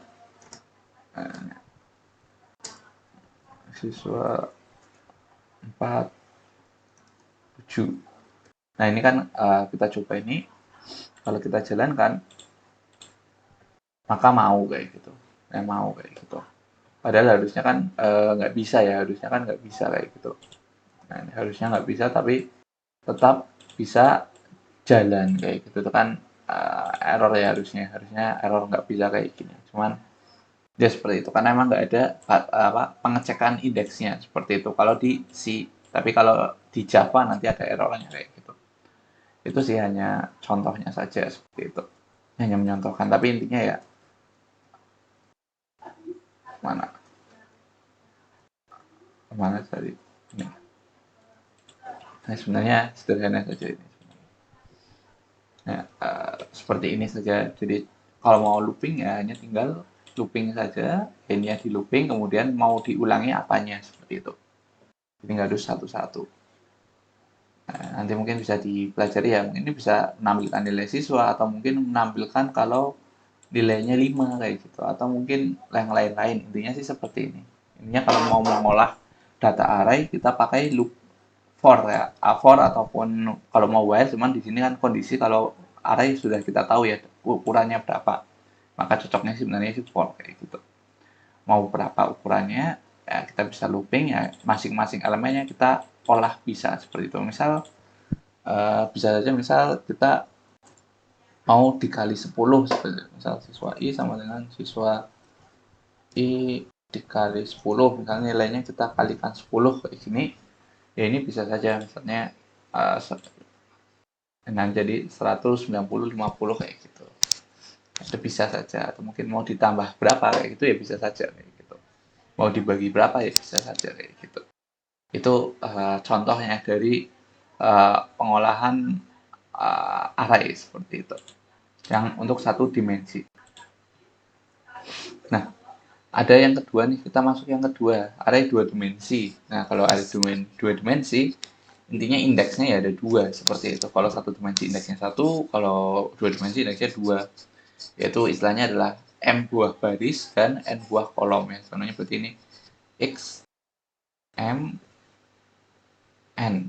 Nah, array dua dimensi ini biasanya merepresentasikan matriks atau tabel. Seperti itu. Contohnya ini ada X 3, 4 ya berarti ada 3 baris ya. 1, 2, 3. Ada 4 kolom. 1, 2, 3, 4. Seperti ini. Biasanya untuk merepresentasikan matriks ataupun tabel. Nah, kalau ini seperti ini ya. Nanti aksesnya kayak gini. Samping. Atau bisa langsung inisialisasi dan deklarasi caranya gini. Jadi pertama kurung perawal dulu. Nah, kemudian di dalamnya adalah array lagi. Jadi intinya array dua dimensi adalah array di dalam array. Seperti itu.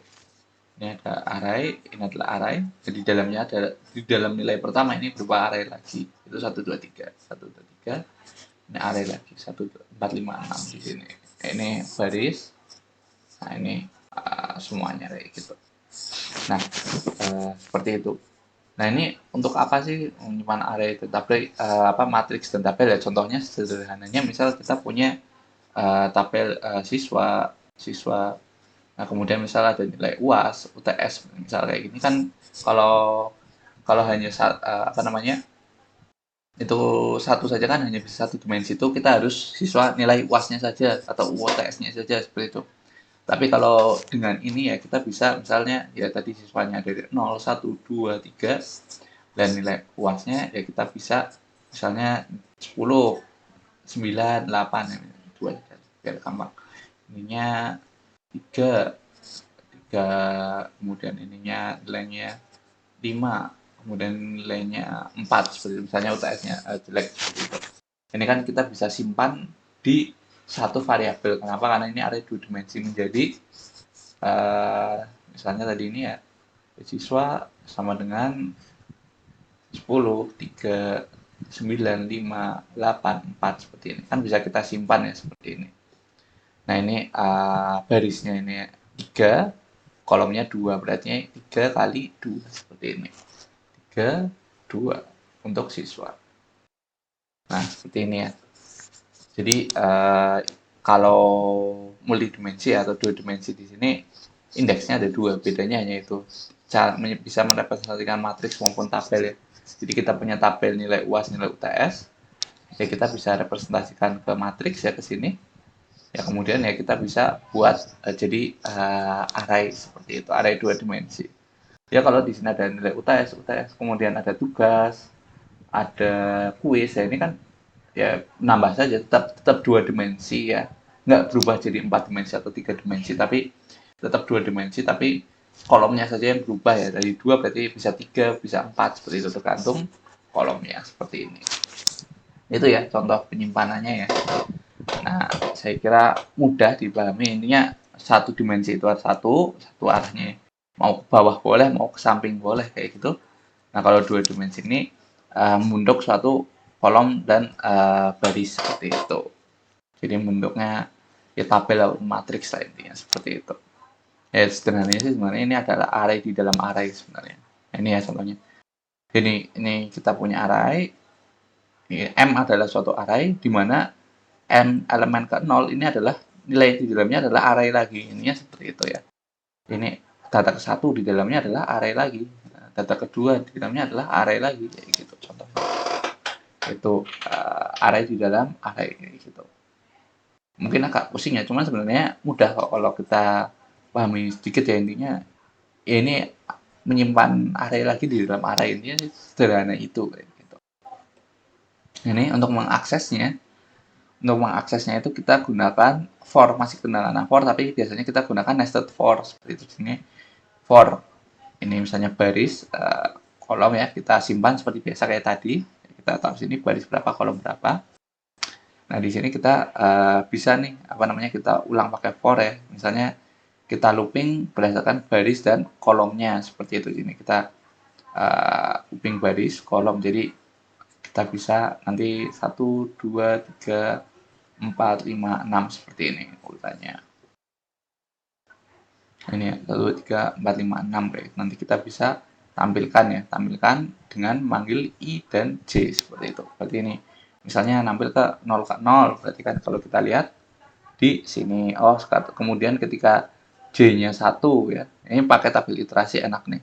I-nya 0, ketika j-nya 1, berarti nampilkannya di sini. Ketika i-nya 0, j-nya sudah 2 sekarang, maka sini. Dan seterusnya. Seperti itu. Atau mungkin kalau mau nampilnya kolom baris, ya nggak masalah juga, bisa juga ke bawah nanti nampilnya. Kayak gitu. Itu bisa juga kayak gitu. Nggak ada masalah ini seperti itu. Itu ya untuk ini, untuk 2 dimensi. Kalau mau coba boleh. Nah, ini kita bisa copy, kita jalankan di sini, kita execute. Nah ini ya contohnya. Ini ya dari pertama 0 ya, 0 dan j-nya 0 pertama 1. Nah, kemudian di dalam loop ya ini j-nya bertambah, sekarang j-nya 1 masih kurang dari 3. Nah, ini 1. Maka i-nya masih 0, i-nya masih 1, ini mengakses data nomor 2 kayak gitu. Kemudian j-nya nambah lagi, j-nya tadi dari ini menjadi 3, dari 1 menjadi 2 masih kurang dari 3. Ini 2, kemudian sekarang matulis ya, kemudian sekarang jadi 3 tidak kurang dari 3 ya. Nah, 3 tidak. Jadi sekarang keluar dari loop yang jalan adalah i-nya seperti itu. Sekarang i sama dengan 0, tadi sudah ditambahkan, kan sudah keluar dari perulangan kedua, maka i-nya ditambahkan, sekarang i-nya 1. I-nya 1, turun ke bawah, j-nya kembali ke 0, dan seterusnya. Itu contoh dari array 2 dimensi. Mungkin secara penyimpanan praktis ya, lebih praktis. Contohnya tadi, bisa lebih dari 1, cuma memang untuk mengakses, ya kita harus menggunakan nested loop seperti itu, jadi lebih kompleks. Nah, kalau multidimensi ini ya lebih dari 3 nih. Namun pada dasarnya sih jarang dipakai ya, array 3 dimensi ini 3 dimensi atau lebih ini akan memakan memori dan kompleksitas pada pemrosesan program seperti itu. Jadi, bentar apa ini? Ya, saya lanjut lagi. Nah, jadi terlihat ya kalau 2 saja sudah kompleks nih, ya kalau 3 berarti nested-nya ada 3, kalau 4 nested-nya ada 4 kayak gitu. Untuk mengakses semuanya itu kan kompleks sekali kayak gitu. Jadi cukup sulit, saya kira cukup sulit dan jarang juga, karena ini saja sudah cukup kompleks untuk pemrosesan, apalagi 3 dan ataupun lebih seperti itu. Namun mungkin ada masalah di mana kita memerlukan lebih dari 2 dimensi ya, 3 dimensi, 4 dimensi seperti itu. Nah, itu untuk array ya. Saya kira array cukup untuk array seperti itu. Ada pertanyaan dulu?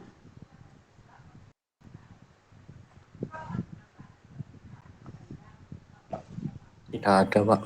Kalau nggak ada, mungkin nanti bisa dicoba ya. Saya kira yang penting gambarannya udah kebaca kayak gitu. Kalau gambarannya yang penting array itu variabel bisa menyimpan banyak nilai. Intinya sih seperti itu aja. Ya. Cuman di dalamnya ada detail-detailnya kayak gitu.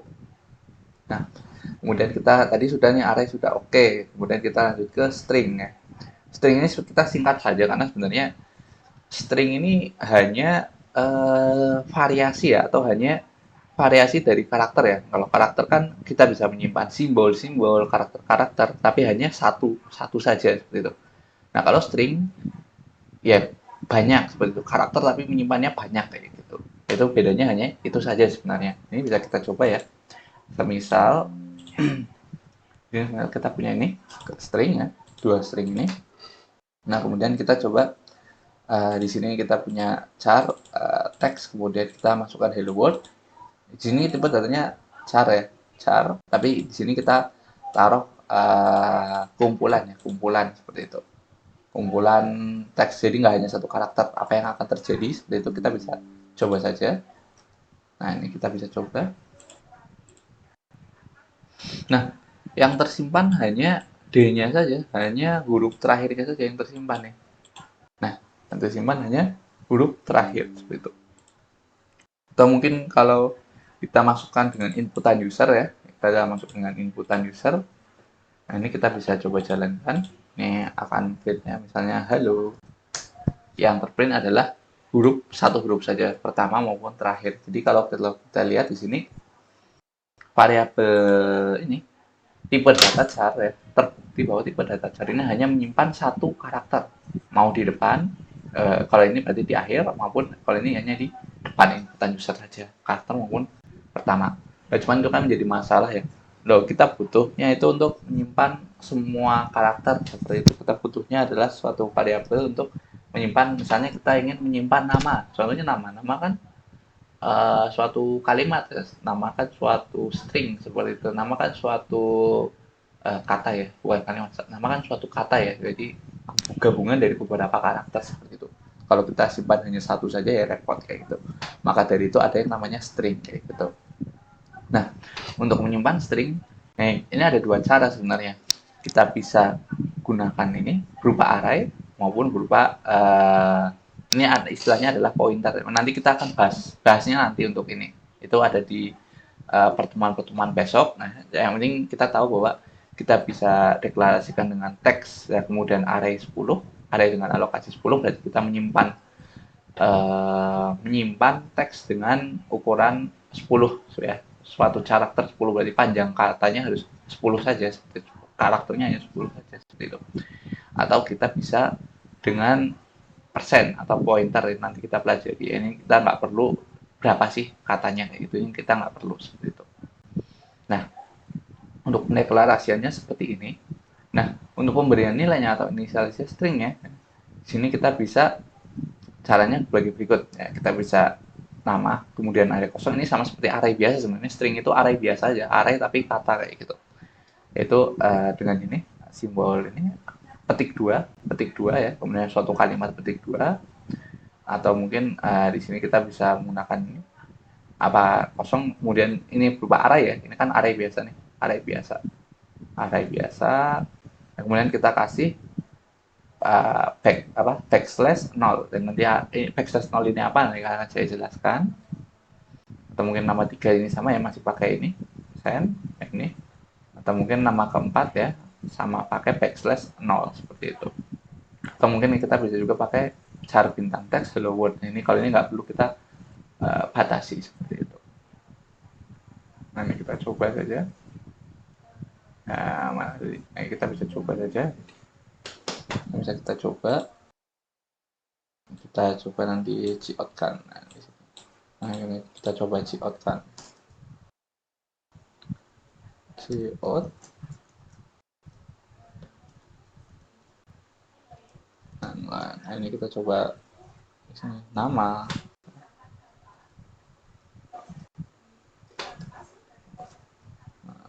Coba nama, kemudian nama dan nama 4, kemudian teks. Nama 2, nama 3, nama 4, teks. Nah, kita bisa coba nih. Oh, ini nggak bisa copy langsung.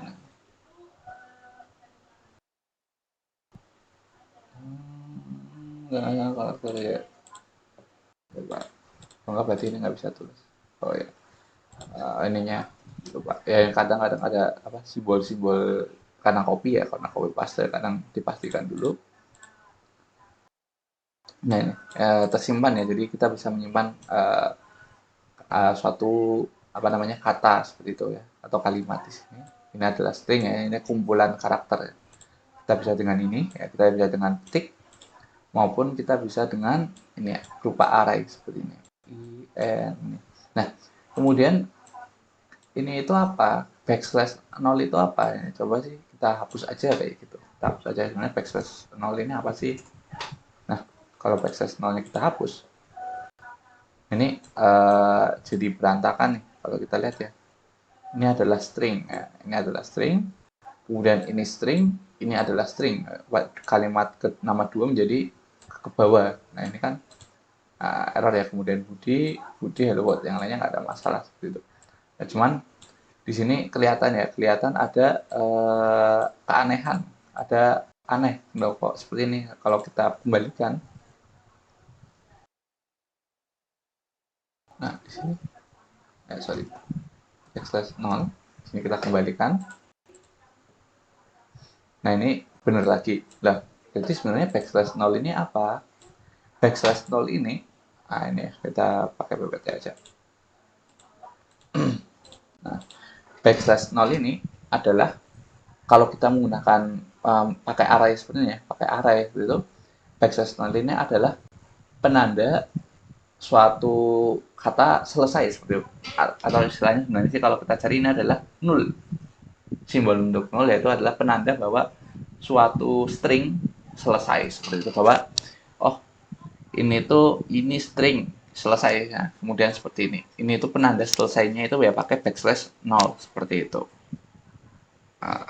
Itu untuk penandanya. Lalu kemudian kenapa di yang atas ini kalau menggunakan petik 2 nggak ada masalah kayak gitu, karena mekanismenya memang secara nggak langsung kalau menggunakan petik 2 ini akan ditambahkan backslash 0 secara implisit seperti itu. Jadi tidak, walaupun kita tidak tulis, secara sistemnya akan menambahkan backslash 0 sendiri kayak gitu ya.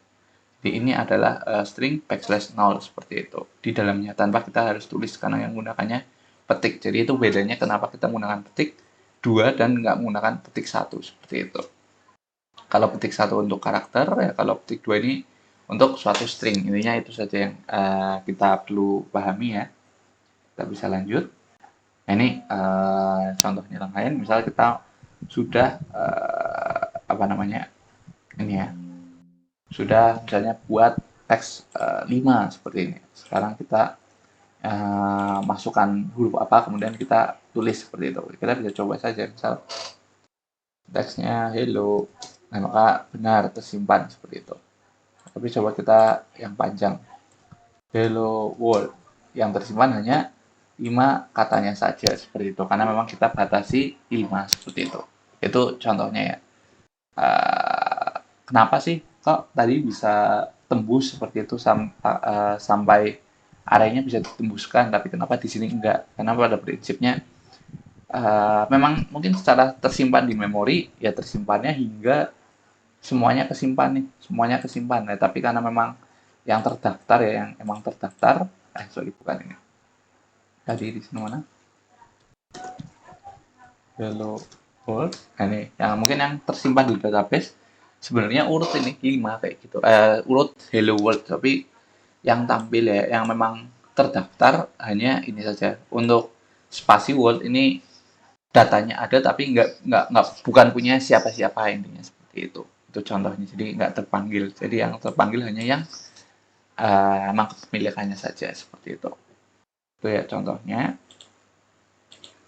Nah, kemudian ini mungkin hanya untuk info saja ya. Ada beberapa fungsi operasi khusus ya untuk variabel ya dengan tipe data string ya. Jadi ada fungsi bawaannya gitu. Jadi kalau string ya kita bisa ada beberapa operasi seperti panjangnya kita hitung, kemudian kita lakukan menyalin ya dari string satu ke string lain.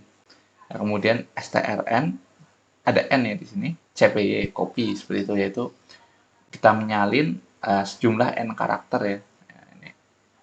Nah, kemudian ini ada kita compare, oh ini bawah ini di bawah sini copy.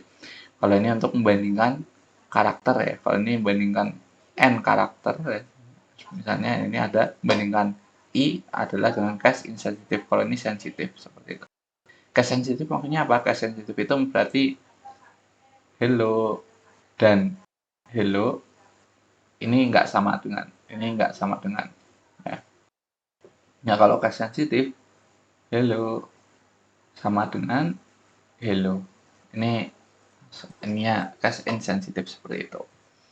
Kemudian chat untuk menggabungkan, kalau n chat itu untuk menggabungkan sebanyak n karakter. Maksudnya seperti apa sih? Di sini kita bisa lihat ya. Ini saya buat listnya ya, ini bisa dicek saja, kita bisa coba saja. Di sini kita bisa coba, kita bisa jalankan. Nah, ini contohnya. Di sini kita punya hello, ini kita kosong, masih kosong, word seperti itu. Nah, di sini kita bisa output learn, berarti ini menghitung berapa panjang dari teks ini, berapa panjang dari hello seperti itu. Nah, kemudian yang baris ke sini kita akan mengcopy huruf teks ke dalam teks 2 ya. Ini kan kosong, tapi ini ada isinya. Ini kemudian kita tuliskan seperti itu di sini. Seperti apa nanti hasilnya akan kita lihat. Nah, kemudian ini kalau n CPY, di sini ada n-nya. Berarti kita akan tuliskan ini, kita simpan teks ini ke teks 3 ya. Ini kita simpan dari sumbernya ke arahnya ya, ke tujuannya sebanyak 3 karakter saja, berarti hanya HEL seperti itu. Nah, ini akan kita lihat nanti seperti apa. Ini kalau CMP compare akan membandingkan hello dengan hello. Kemudian CMP akan membandingkan hello dengan hello tapi L-nya 1 seperti itu, tapi hanya 3 karakter. Kemudian CMPI hanya akan membandingkan hello dengan hello tapi hanya berbeda seperti itu. Akan kita lihat nanti seperti apa. Kemudian kalau CAT ya, cat ya, atau gabungan ya, concat ya seperti itu, akan menggabungkan teks 4 ya ini dengan hello seperti itu. Nah, kalau nanti akan kita lihat kalau cat ya, berarti sebanyak 3 karakter di hello seperti ini. Nanti akan kita lihat seperti apa sih kayak gitu. Nah, kita bisa jalankan. Nah, ini ya. Kita lihat di sini. Panjang karakter teks ini 5 ya, betul 5 seperti itu. Kemudian kalau kita copy, tadinya ini nggak ada datanya, sekarang ini ada datanya seperti itu. Sama ya, hello dengan hello. Kemudian strn cpy ini kita copy hanya 3 saja. Ya, HEL seperti itu. Nah, kemudian setelah ini kita compare ya, komparasi hello dan hello seperti itu. Ini mengembalikannya adalah 1. Maksudnya apa sih 1 ya? Kita bisa lihat bahwa apa sih maksud 1? Nah, ini nilai akan lebih dari 0 yaitu atau 1 ketika string 1 lebih besar dari string 2. Ini berarti data ini kan akan dirubah menjadi angka ya kalau disimpan karena komputer mengenalnya angka. Nah, ini berarti secara angka hello ini akan lebih besar daripada hello dengan kapital seperti itu. Nah, seperti itu. Kemudian strn compare hello dengan L2 dengan hello L1 tapi 3. Di sini kan secara umum L-nya 2 ya lebih besar dari L-nya 1 kan seperti itu. Tetapi karena kita hanya 3 maka akan sama seperti hel dan hel seperti itu. Nah, ini maka akan 0. 0 ini maksudnya apa? Kalau 0 ini akan nilai sama dengan 0 ketika string 1 sama dengan string 2 yang dipindah saja di bawah biar enak. Nah, sekalian. Nah, ini sama dengan 0 ketika string 1 sama dengan string 2. Nah, kalau kurang dari 1, string 1 lebih kecil dari string 2. Ini sama-sama saja ya. Nah, ini kan HELO, L-nya besar, hanya besar, ini hanya kecil, ini hanya besar. Karena tidak sensitif, maka dianggap sama, sehingga nilainya sama. Kemudian kalau concat ini kalau kita sudah ada isi datanya di sini ya. Ini sudah ada word, nah ini kita concat word hello jadinya. Kalau ini word hell karena kita hanya copy kita hanya gabungkan 3 saja. Kalau copy nanti berubah semua, tapi kalau concat yang aslinya masih sama, masih ada gitu. Itu ya, saya kira ini bisa dieksplor sendiri ya, mudah. Ini hanya saya contohkan saja bahwa ada loh fungsinya. Nah, ini untuk menggunakan fungsi ini jangan lupa untuk mengimport ini library string.h seperti ini. Ini jangan lupa karena ini yang menyimpan fungsi-fungsi ini seperti itu. Compare seperti itu. Nah, kemudian masuk yang terakhir ya adalah record. Nah ini ya tadi sudah array, sudah string. Sekarang kita masuk ke record seperti itu. Kalau string tadi emang singkat sih, hanya kumpulan array dari karakter saja. Saya kira cukup seperti itu. Nah yang terakhir record. Nah di sini walaupun array menyimpan banyak data ya, kita tahu, namun terbatas hanya untuk data dengan tipe data yang sama seperti itu. Terkadang kita memerlukan sekelompok data dengan berbagai tipe data sebagai satu kesatuan ya. Contohnya di sini kita punya data nasabah. Nah, di dalam data nasabah itu ada nama, nik, gaji, kemudian apakah si nasabah ini PNS atau enggak kayak gitu kan, atau bekerja atau tidak kayak itu kan perlu kita simpan ya. Nama ini kita tahu ya ini string, nik ini kita tahu ini string, gaji ini kita integer misal. Kemudian apakah PNS ini adalah bolehan seperti itu.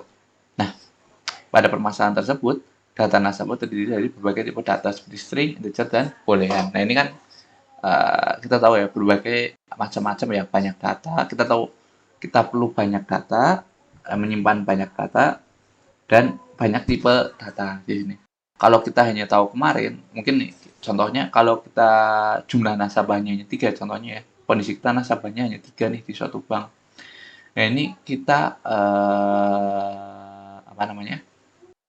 Di sini kita buat satu persatu nih tipe datanya ya. Array untuk karakter ya, karakter tapi ini array berarti kan ini string ya, ini string seperti itu. Ini juga bisa pakai char bintang sama saja. Ini juga ya, char sebanyak 30 jumlah 3 untuk nick ya.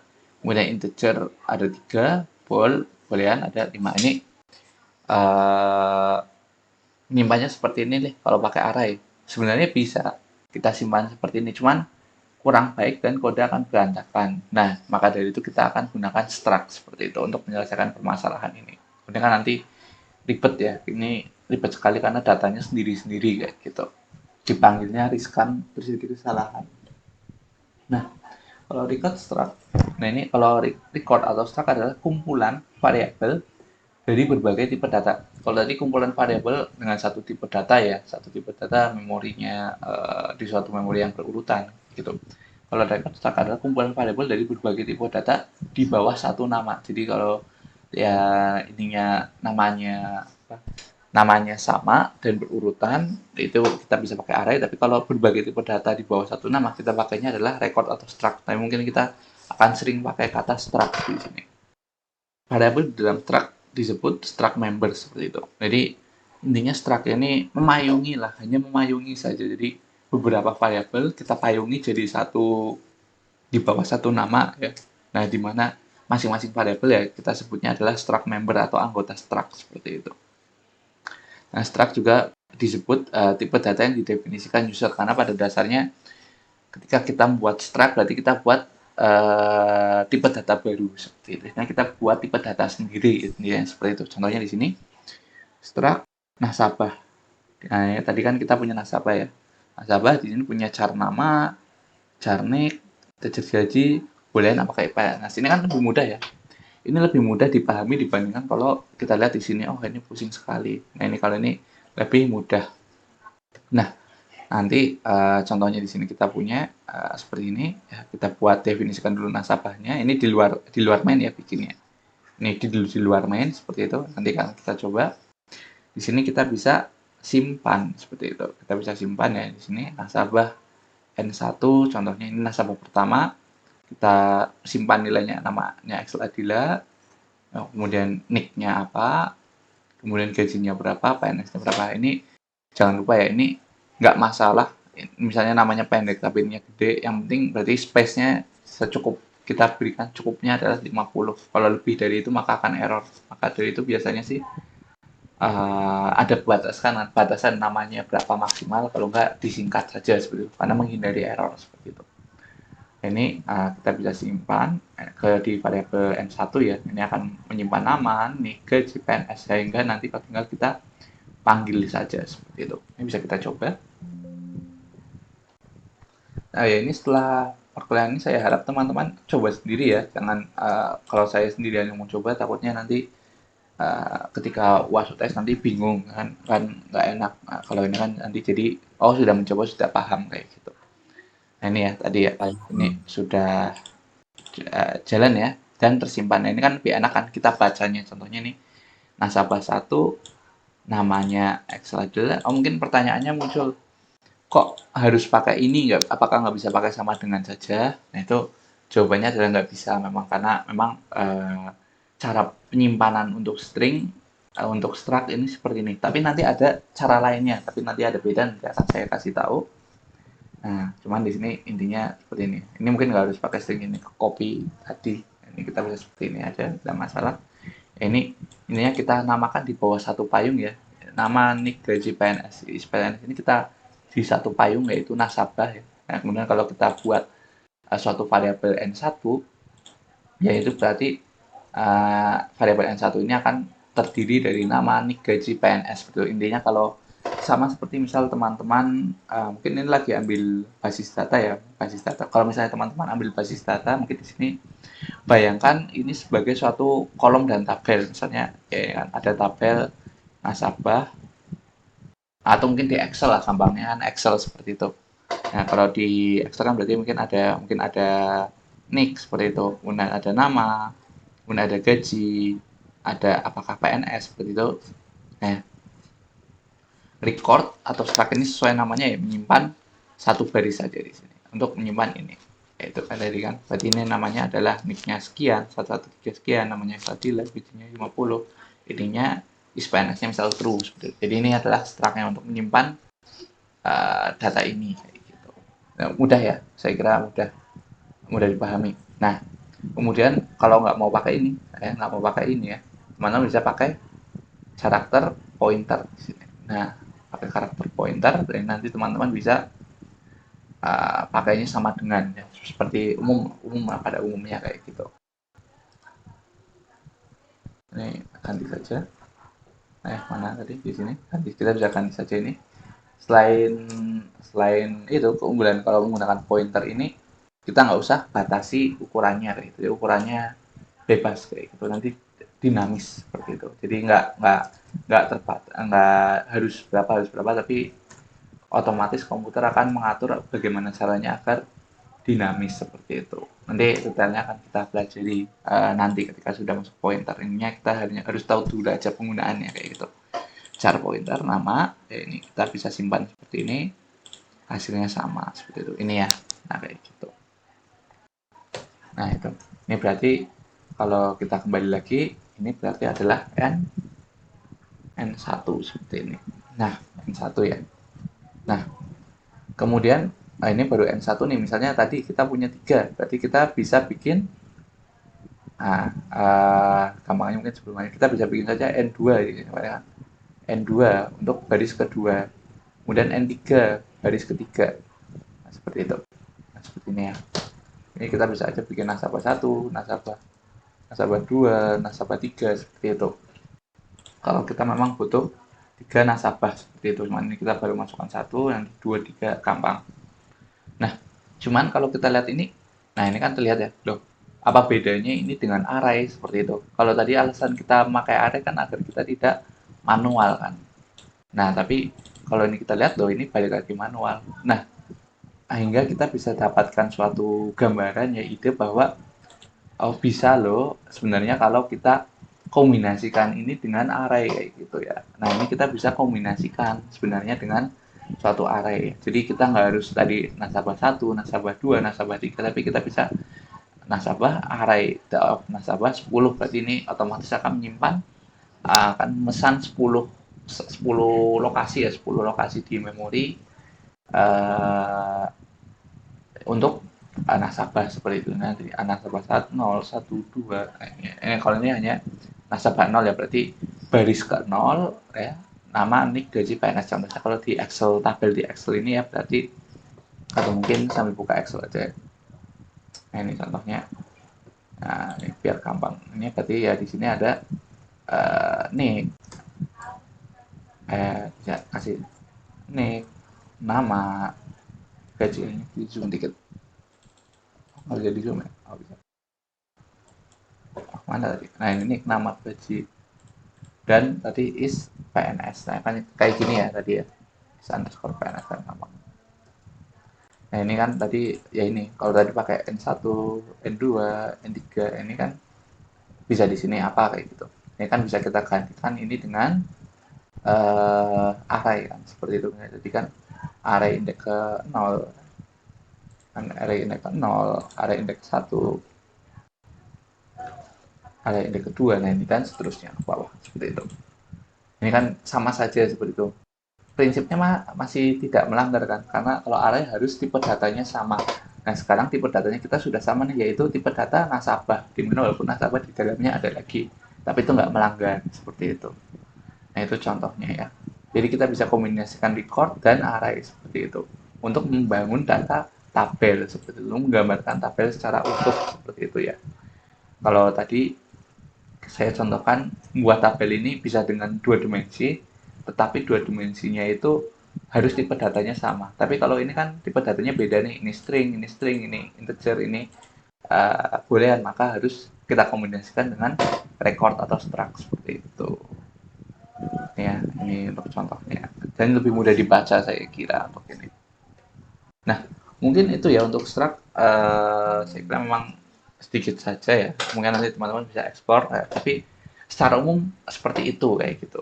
Secara umum semuanya ya kembali ke array ya, karena array ini penting sekali ya gitu. Kalau tadi kan string ya ininya hanya gabungan dari array, kemudian struct ini ya sedikit berbeda dengan array. Kalau kalau array ini tipe datanya sama, kalau struct bisa tipe data yang berbeda kayak gitu. Tapi kita bisa kombinasikan keduanya untuk membuat suatu tabel yang lebih kompleks seperti itu.